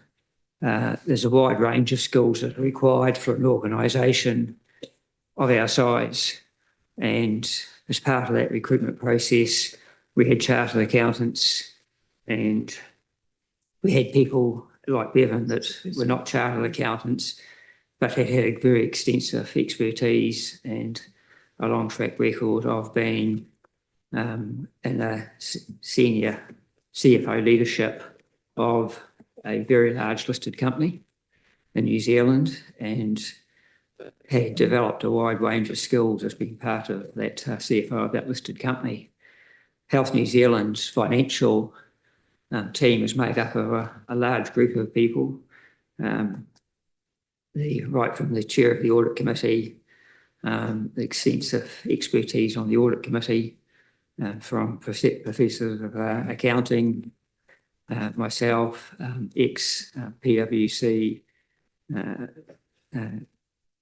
directors and partners, and there's a very wide team of accountants right through Health New Zealand. So I look at it as a team of people, and led by Bevan, who is not a chartered accountant, as you say, but has had extensive experience leading one of the largest listed companies in New Zealand. My question is not about the skills of the individual. Why is Health New Zealand so different from the 50 other Crown entities and government departments that this arrangement is used in Health New Zealand and not in those other departments? The CFO has a wide range of roles inside Health New Zealand, and it's certainly a large organisation in terms of dollars turnover, but it's also significant in terms of its HR resources, its data and digital, and also its infrastructure, which the CFO is also responsible for, and so he needs to bring a wide range of skills and experience to cover those roles. On the specific issue of the chartered accountant qualification, though, that as many of us know as members of professional groups, brings additional ethical obligations as well. Are you concerned that those obligations don't sit on someone who doesn't have a chartered accountant qualification? I'm very confident, as the board is, and the CFO's wide range of experience in reporting through to stock exchanges, listed company. And as I said, there's also a team which is managed with a very strong audit committee, which has extensive accounting experience on it. And so I think there's significant checks and balances to ensure that those accounting skills are covered in terms of the. This question is not about the skills, it's about the obligations of a chartered accountant. And the obligations and the experience. Supplementary. I could add that Bevan has many people who report to him who are chartered accountants, and Bevan's responsibilities are only not financial. He has a number of areas of responsibility that reporting to him, including infrastructure, data and digital and the like. So he's got a broader responsibility. Reporting to him are a number of people, significant number, who are all chartered accountants. Yeah, can you explain supplementary? Let's go to you and then I'll come to Thank you.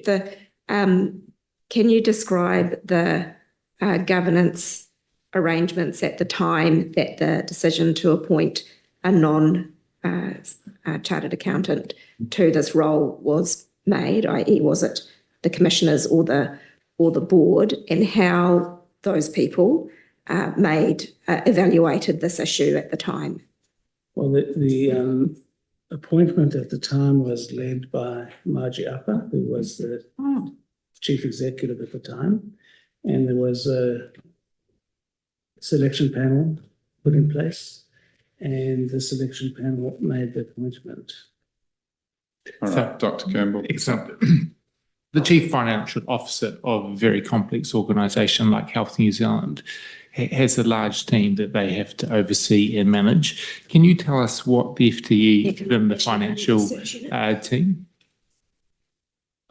Total finance team is about 850 people in Health New Zealand. Excellent. And would you consider your role to be overseeing them and the work that they put out? Absolutely. And as both Dr. Levy and Roger have mentioned, beyond that, there are the infrastructure, digital and procurement teams as well. Yes. Excellent. Thank you. Can you just flip the microphone around a bit? So I would just make a point that the role that the Bevan is currently in is very wide and includes those other significant disciplines for Health New Zealand.